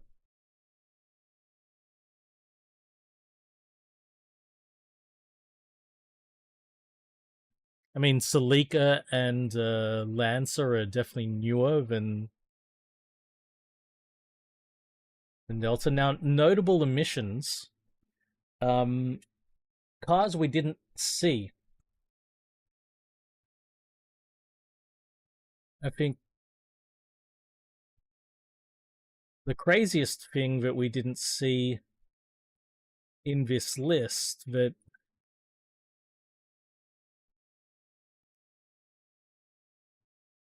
is pretty wild.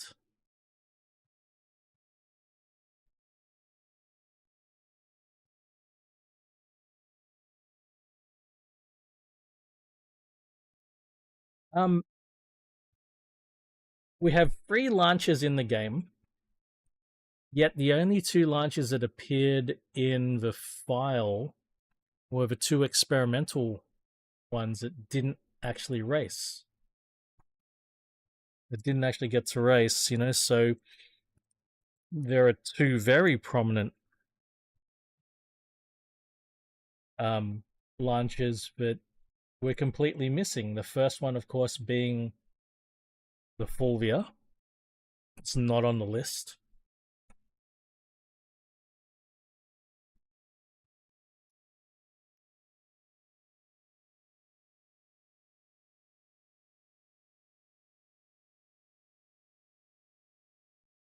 And of course, the Delta S4 not being on the list.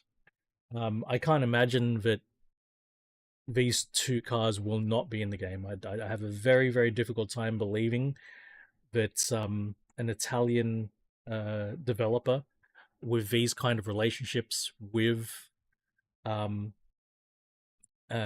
various car collections, the museums, the manufacturers themselves in Italy could not get their hands on a Fulvia or a Delta S4. I mean, a Fulvia that looks like this, it's probably a replica, but there was one parked on the street close to me here in Australia. These things aren't that rare. It's certainly not as rare as Delta S4s, and Delta S4s appear in all of the rally games, so hard to believe that these cars will not make the list. So the fact that they're not on the list maybe implies that the cars are ready to go. They're not work in progress, because all of these cars were listed as work in progress. So maybe these cars are ready to go, and they're just holding them back for their own reasons as to when they're going to deploy them. So that's the biggest notable absences for me was Lancia to start with. Of course, not a single BMW. And the E30 was actually somewhat successful. It was a very successful Group A car in general. But in rally, it was somewhat successful. This would make a great pairing against the Sierra. Interesting that it's not there at all. And a car that we've gotten very familiar with because of Dirt Rally and EA Sports WRC is the M1. It had very limited participation in Rally, but I mean it's so iconic, um, and I don't believe they're very difficult to source either. Um, the only MG in the list is MG does appear, but it's just the Metro 6R4.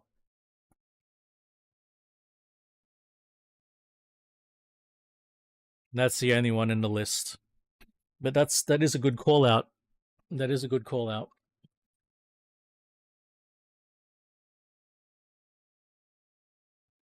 Another one, another noticeable absence, brand wise.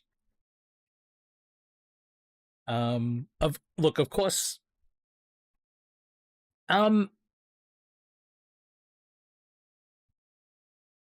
Yo, Cal, wonderful to see it. Now, Cal, when you say that, that's an interesting one. That would pair the Escudo would pair very interestingly with this because we do have one. We have one car that conforms to Pikes Peak International Hill Climb. Suzuki did enter the Ignis in Super 1600. Now, Cal, Subaru. Actually, before I lose my train of thought, Volvo does not appear, but I haven't seen Volvo in a rally game. Certainly, some of the old boxy turbo Volvos appear in circuit racing games, but I have not seen Volvo appear in a rally game. Subaru. So, actually, I didn't cover Group N. Cal, this could be a Group A. I should make a second entry. This could be a Group A. The problem here, Cal, is that they just call it Impreza WRX STI in the file. Whereas these other ones say S12, S14, S7, S9. And of course, we all know that the iconic coupe was the S4. That the 22B, the road going 22B, was based off the Impreza S4. Now, I feel like if this was a Group A, it would be S3, S4, S2, S1, but it's not. They call and they didn't even call it a WRC. They didn't call it anything. They just called it Impreza WRX STI. Now, I could be wrong. This could be the Group A car. The fact that the reason I group this in with Group N rather than Group A, I'll show you the reason. And this is good because I actually missed Group N earlier. We should go through Group N. I'll grab all of the Group N's, but it's really this one, Group N4, that we want to have a look at.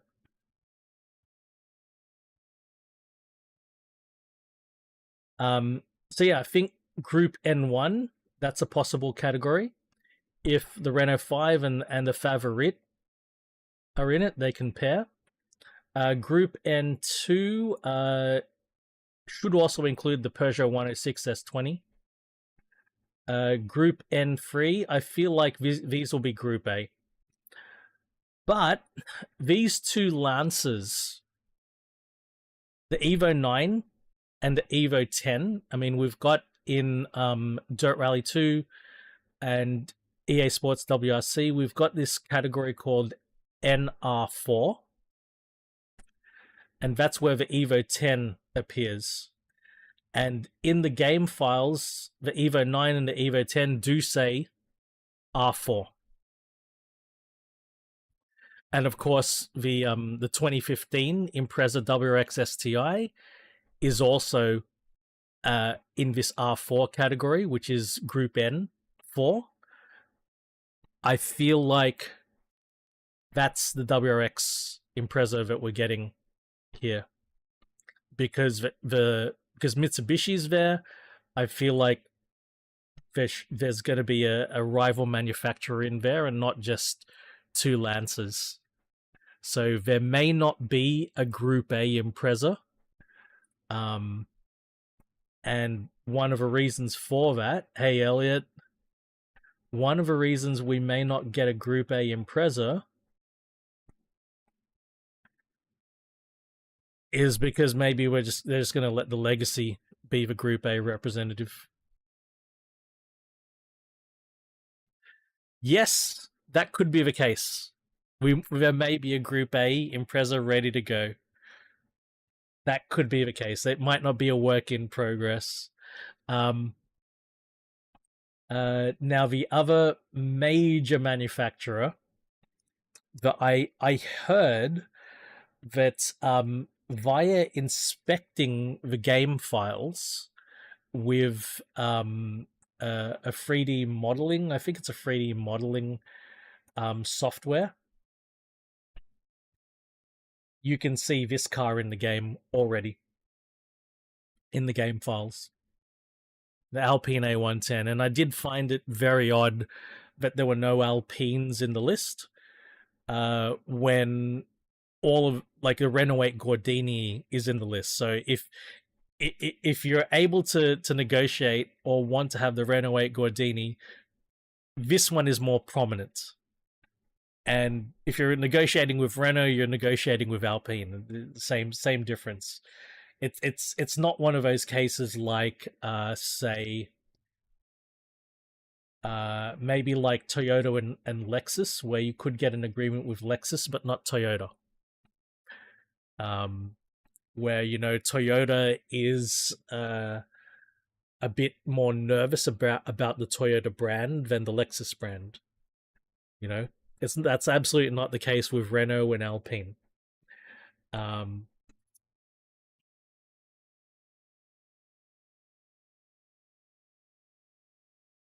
Yes, that's correct, and that's what I showed Agassi.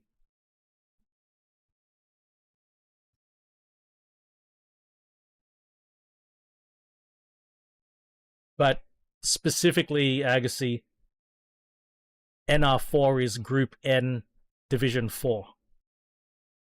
Group N extends well beyond Division 4.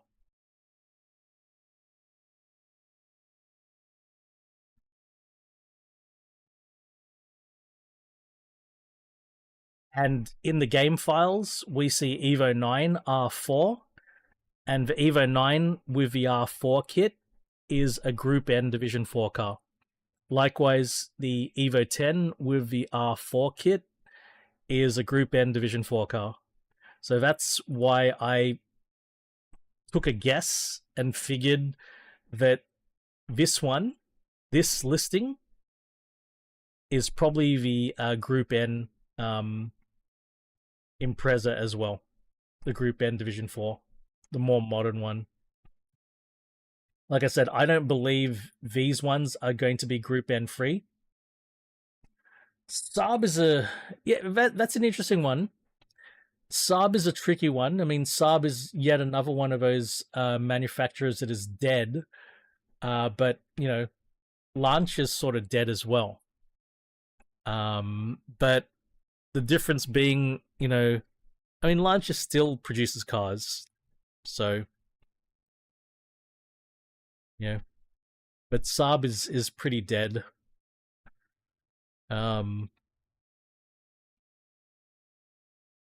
I think it's a tough one.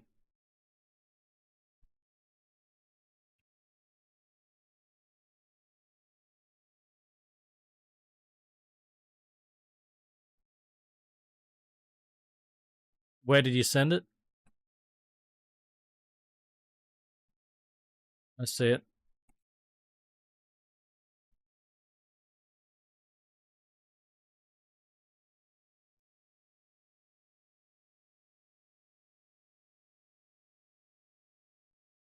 This is everything that was homologated in 2010. Yo, H77, what's going on, man? We've just been going through.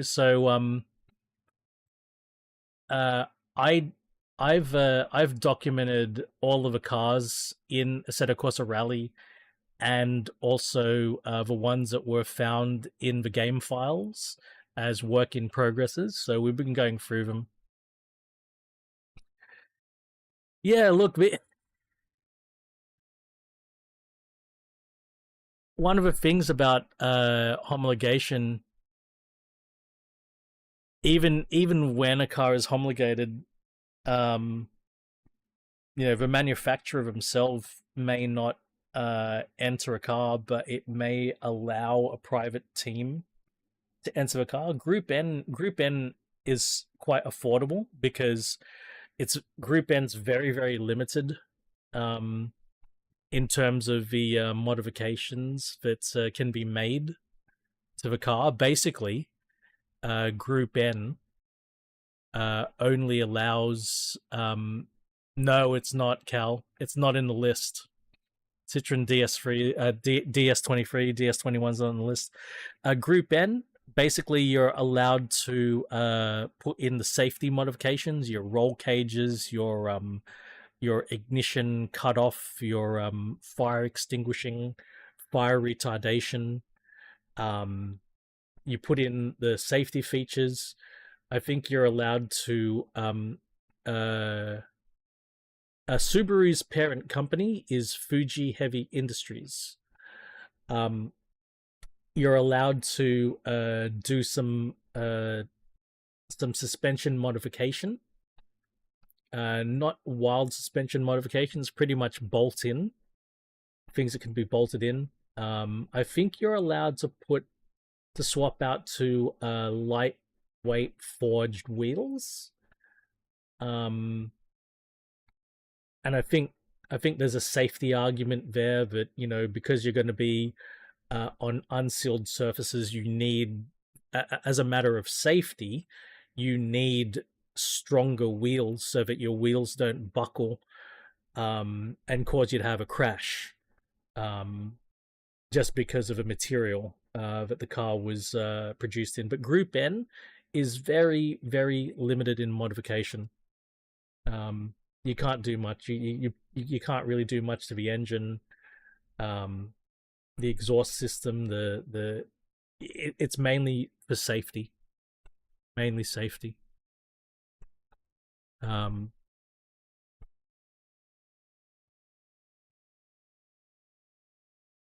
yeah, Fuji Heavy Industries. Yeah, so this I'll show the. This is what Agassi sent. This is the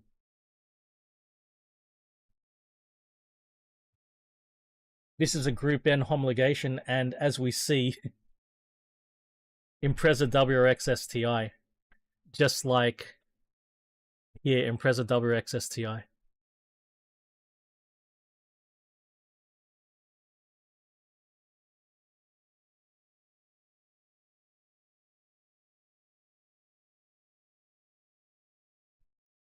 This one, Suzuki Ignis. That's a potential Super 1600s. This is interesting. Civic Type R's are qualifying. Hello, Portal. Um, I think there's only one more notable car that I can think of that I with Alpine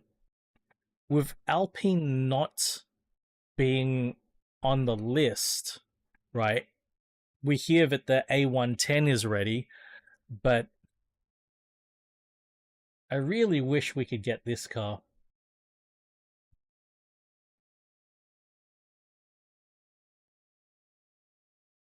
I really wish we could get that car. Another V6, right? Another V6. Ah, we can dream. Right, Portal, the A310. I love the A310 so much. Maybe one day, but again, it's I don't think well, not in the modern era. And when I say the modern era, Agassi, I'm going to call that from 1970s onwards. Um, because before the 70s, there's a big blur between a rally and uh a Targa, right? Because you had like Targa Florio, you had the Mille Miglia, right? Um, maybe into the 60s, but um, post-war, post-war, I'd say it's the other way around. 1980 WRC in what car, Cal? I'd say the other way around, Portal. I'd say the Jag has the Metro engine rather than a Metro having a Jag engine. I'd say it's the other way around. But like Targa Florio, Mille Miglia, races like that, they they were considered rallies back in the day because you know the cars weren't quite fast enough that they needed to close all of the roads down all of the time. Um, they didn't have to. They didn't have to. The idea of restricting the performance of the cars was not a thing because when they originally started, just like getting over a mountain range and the car not dying was something. That was something. So um, it's sort of like the difference between rally and just a regular road race. It wasn't as distinct back in the day. It's a little bit more. Uh, the lines are sort of blurred. Um, like they started diverging in the 50s, late 50s. Oh no, no Portal. No, not at all. Um, it was the other way around. Um, yeah.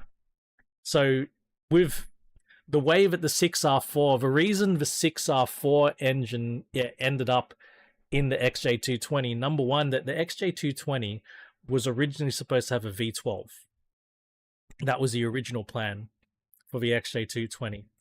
But with Group B getting cancelled, they had all of these extra 6R4 engines lying around that they had produced for competition reasons.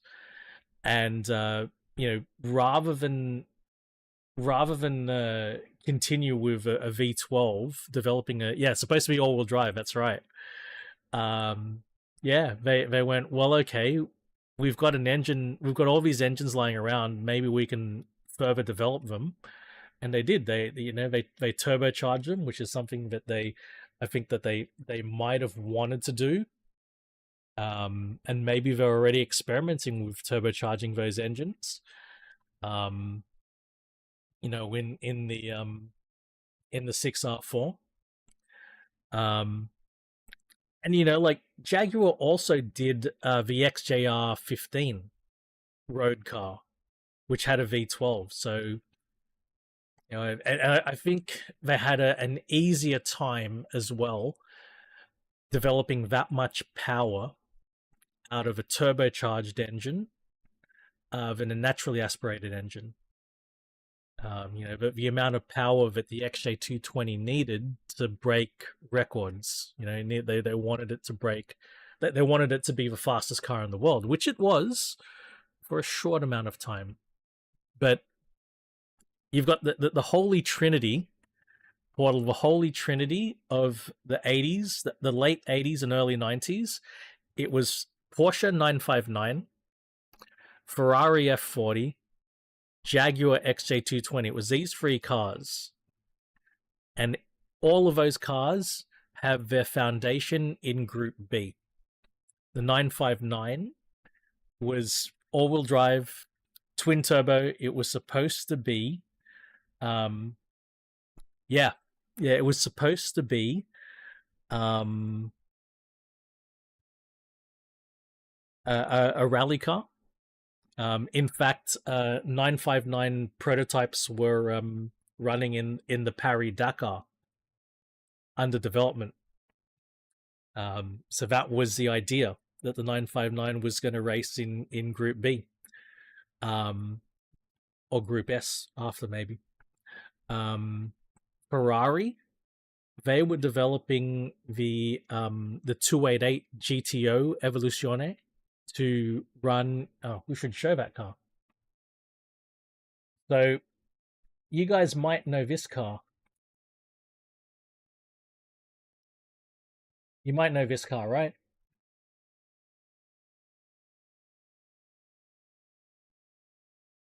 Oh, hang on.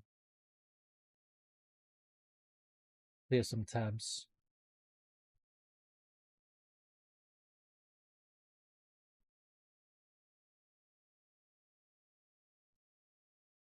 Probably know the 288 GTO, 2.8 liter twin turbo V8.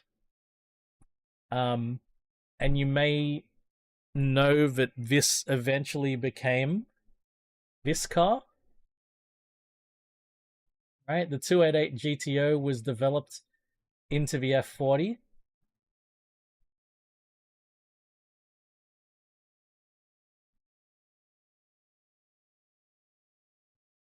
But there was a step in between. In between, there was this car that never got to race. And you can see it. You can see this becoming that, becoming this. You can see how it happened. Right? This was Ferrari's Group B car.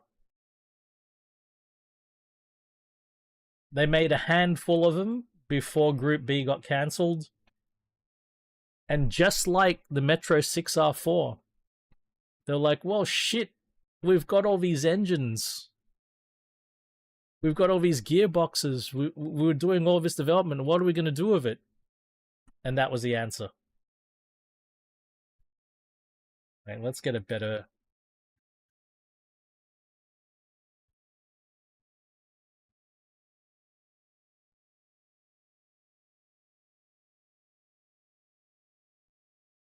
Here we go, from that to that to that.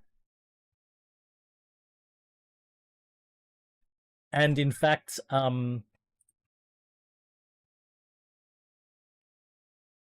just like the Audi Quattro S1, there were a limited number of road going ones that they had to make, and then they had the competition ones. They were doing the same sort of program with this car.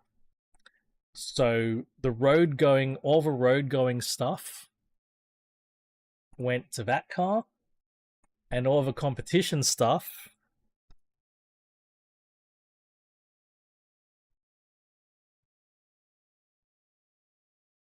went to this car.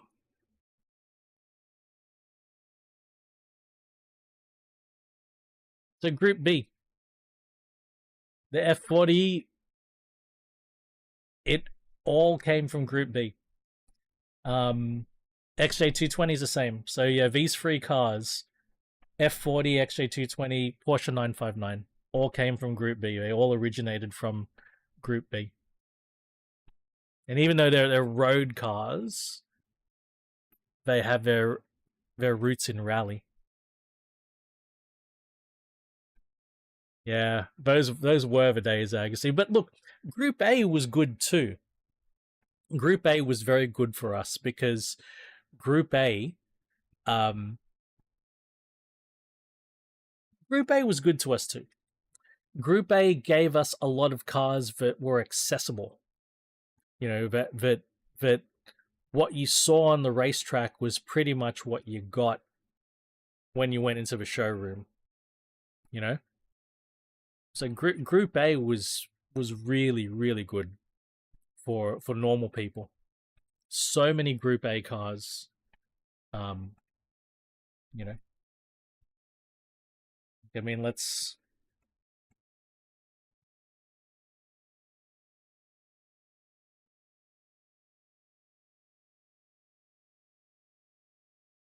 look at all these names. All of these cars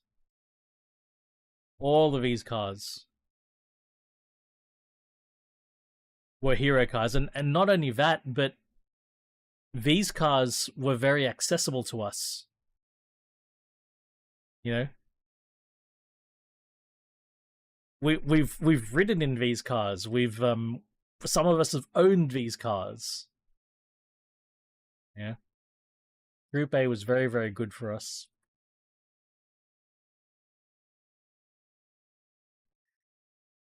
Yeah, that's hey, sure. But when we grew up, we were able to buy these cars. When we grew up, these are the cars we actually got to experience. That's the difference. That's the difference. The um Group B, Group S, Group C, these were cars that we never got close to. Group A, these are the cars that, you know, your friends owned, your parents owned, your relatives owned. Okay? You got to ride in this car, you got to ride in that car, you got a mate who had that one. That's that's what's special about Group A. So yeah, you know, I still love Group A, even though Group B, you know, sort of the peak of the craziness in the engineering.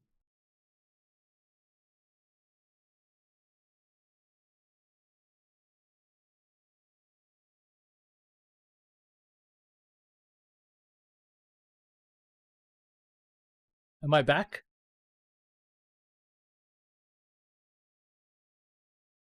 Is it back? Yeah, my internet dropped out.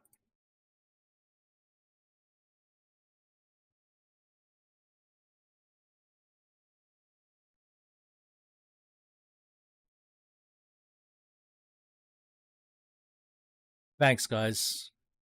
My internet's been dropping out a lot midday. Very frustrating.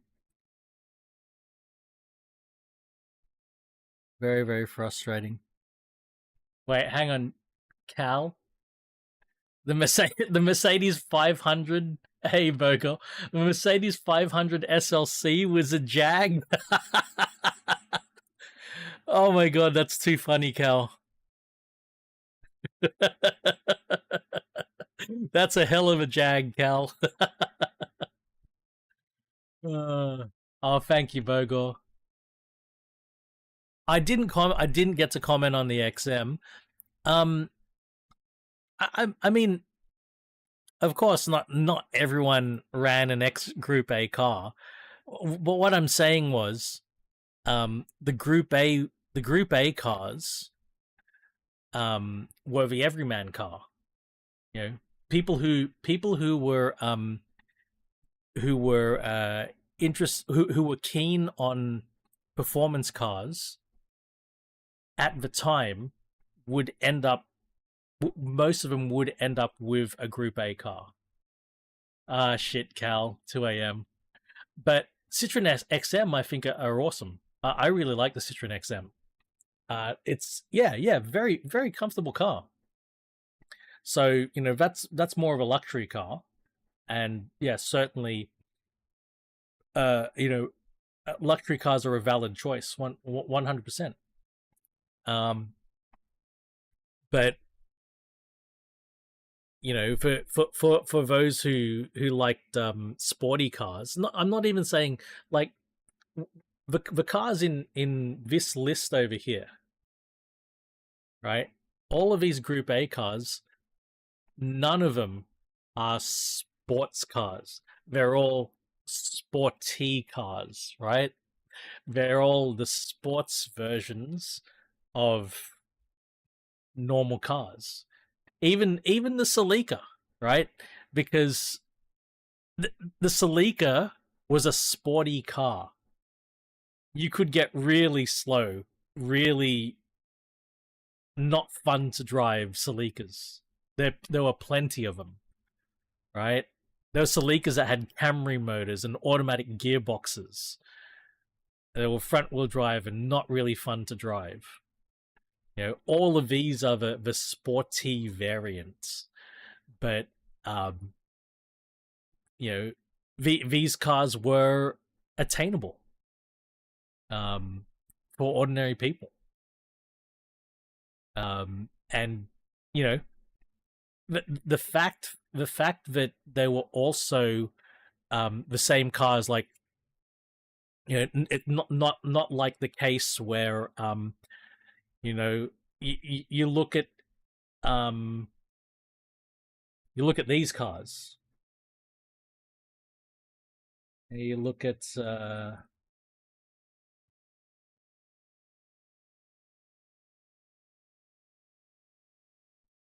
let's look at these cars, for example. Say that car there.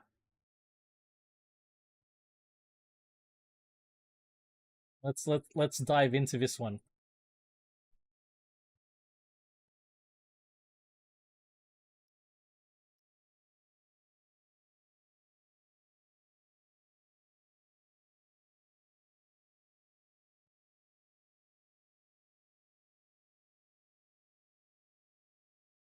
I mean, just like that looks awesome. It's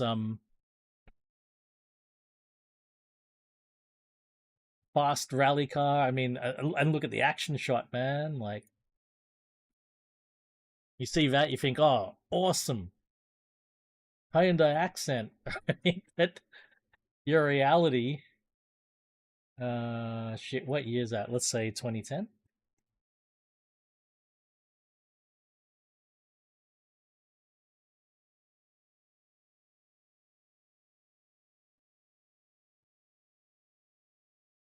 And that's your reality.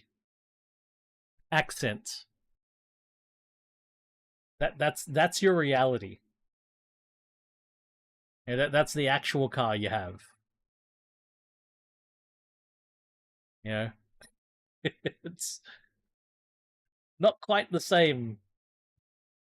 And no matter what you did, right? You can't get that engine from the factory in this car. Whereas in the Group A days, the engine that they used in the competition, you could buy the car with that engine in it from the factory. You could go to a dealership and order it. Might be a little bit expensive, not outrageously so. Might be a little bit expensive. But people were able to buy WRXs.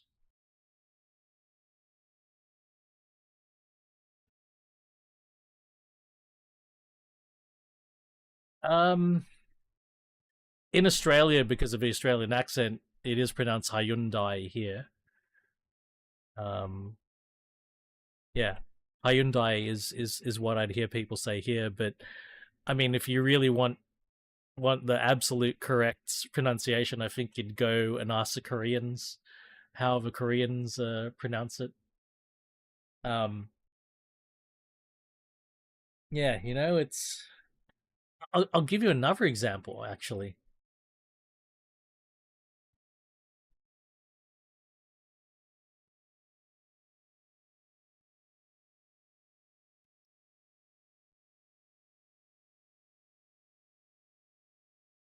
This car.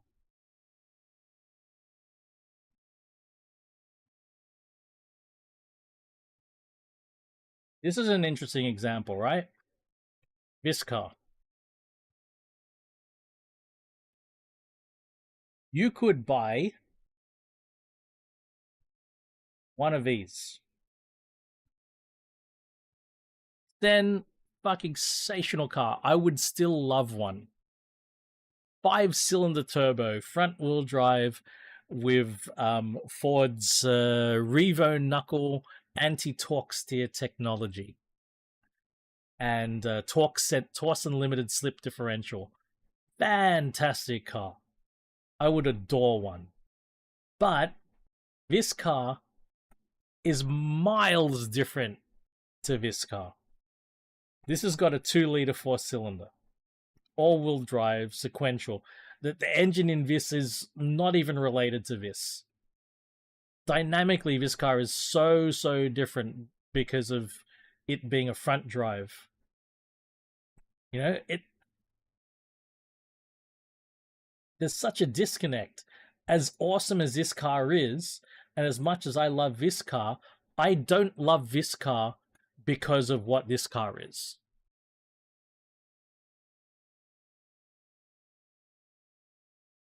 They're separate. There's a gulf between this and this. Big, massive gulf. That not Volkswagen Golf. There's a for me, the two aren't even related. Unlike Celica GT4. You look at Celica GT4, underneath 3S GTE. Both 6-speed H pattern. They both have the same electromechanical drive system, moving the drive around. You know, it's the same stuff that you've got. You know, whereas this, it's not. It's not. They're completely different. And in fact, I like the road car more than I like the rally car by a mile. I think the road car's got so much more character. It's got a very distinct engine. It's got really interesting technology. It like, I don't know. Anyway, I think I pretty much did with the stream what I wanted to do. And that was just to go through the car list and talk a bit about it and record it all in a way that I could, you know, maybe edit it and make a video out of it. It's going to be an interesting exercise, trying to make a video out of that. I tried to be somewhat focused and consistent, but I might need to record bits again. I don't know. At least I think this setup makes it easy that if I need to re-record a bit, I can just do this again and I can re-record a bit. But I do appreciate the company. Guys, if there's anything that I've missed that you think of, you know, let me know somehow, Discord or a comment or something here while I'm doing the edit, because then I can do you know, I can do a post-recording extra bit. But yeah, I love to do this style of thing more. You know, it doesn't necessarily have to be like, you know, going through a car list and analyzing shit. It's just something I wanted to do with this list. But like just doing this kind of thing where I'm recording for a video edit, but I'll just stream it as I record it. It is good stuff. It is good stuff. There's some very exciting cars on the list, but you know, again, they only promised 30 cars. Let's not forget that. Let's not forget that they only promised 30 plus cars after launch as well. After launch. The next car. So they actually said, what was it? Hang on. They actually announced what the next car is going to be.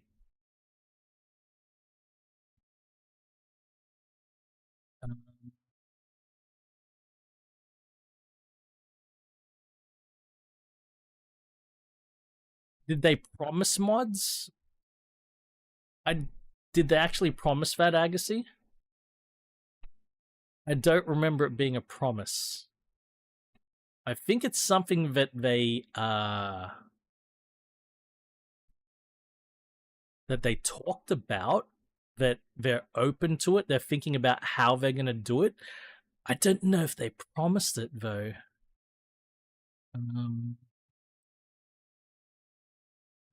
I don't know if like they committed to it. They promised? Okay, so the next car, according to this article, which I'm going to pop up here, the next car is a Skoda Fabia RS Rally 2. So we're going to get a second Rally 2 car, right? And I want to note that's what they've said is promised. If we look at the work in progress list, let's have a look at Skoda.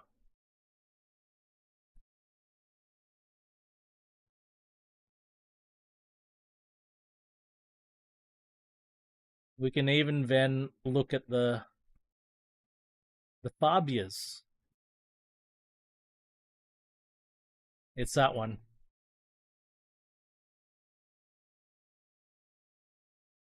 That's the one. So that's some nice confirmation, you know, that there may be some validity.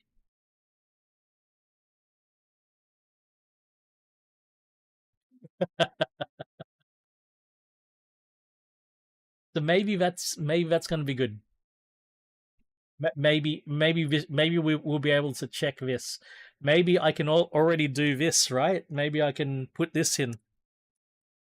So for me, I'm gonna be maintaining this list, and I'm going to every time a car is confirmed and it's got a car class, I'll update this list, and this is sort of like a check mark that yes, the car is in the game. And that's so then if we look here, we can then go like that.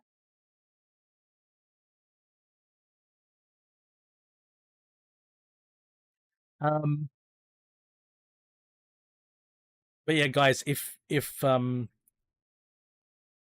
there's anything, if there are any other things that I could cover, I could look into in a similar sort of fashion, do an investigation, do an analysis, or if there are any topics that I could just talk about in general in this sort of style as a video that I could do a live recording and edit later. Let me know. Send some feedback my way. I'd appreciate it. But it's 1:15 here, and I do have some other things to do today. I'm going out tonight, actually. So I need to get stuff done here today before I go out, before I head out. So I better get to it. Really appreciate the company. I love the interaction. Even don't worry about derailing me during the stream, you know, because I'll have a ginger beer for you, Paul. If you're here and I'm here, talk to me. Ask me questions, tell me things, feed me info. I'm happy to interact with you guys. I'm recording this and I'll be editing it, so you know if I get derailed, I'll fix that up. It's okay, no problem. But I'll be back here on Twitch on the in 2 days' time doing the Gran Turismo 7 and Forza Horizon 5 regular WRC YouTube stream, and I'm on Twitch tomorrow doing EA Sports WRC. I'll also work on editing this as a video to put out. I don't know how long it's going to take, but I'd like to get it out as soon as I can. Folks, take care. Thank you. I'm going to actually I'm going to see if I can find somebody to redirect to. I have to remember that we can do that. I have to remember we can redirect. Don't be shy to redirect. I know this is not something that a lot of you guys sort of do. You know, I know that YouTube streaming it's new to me. I'm only just starting to do it. Oh, I see somebody we're going to redirect to. It's unrelated, but you guys know who this is. You guys know who this is. All right, guys, we're redirecting to a good friend and community member. So stick around, go harass this guy when you get over there. Have a great rest of your week, guys. Thank you and bye for now.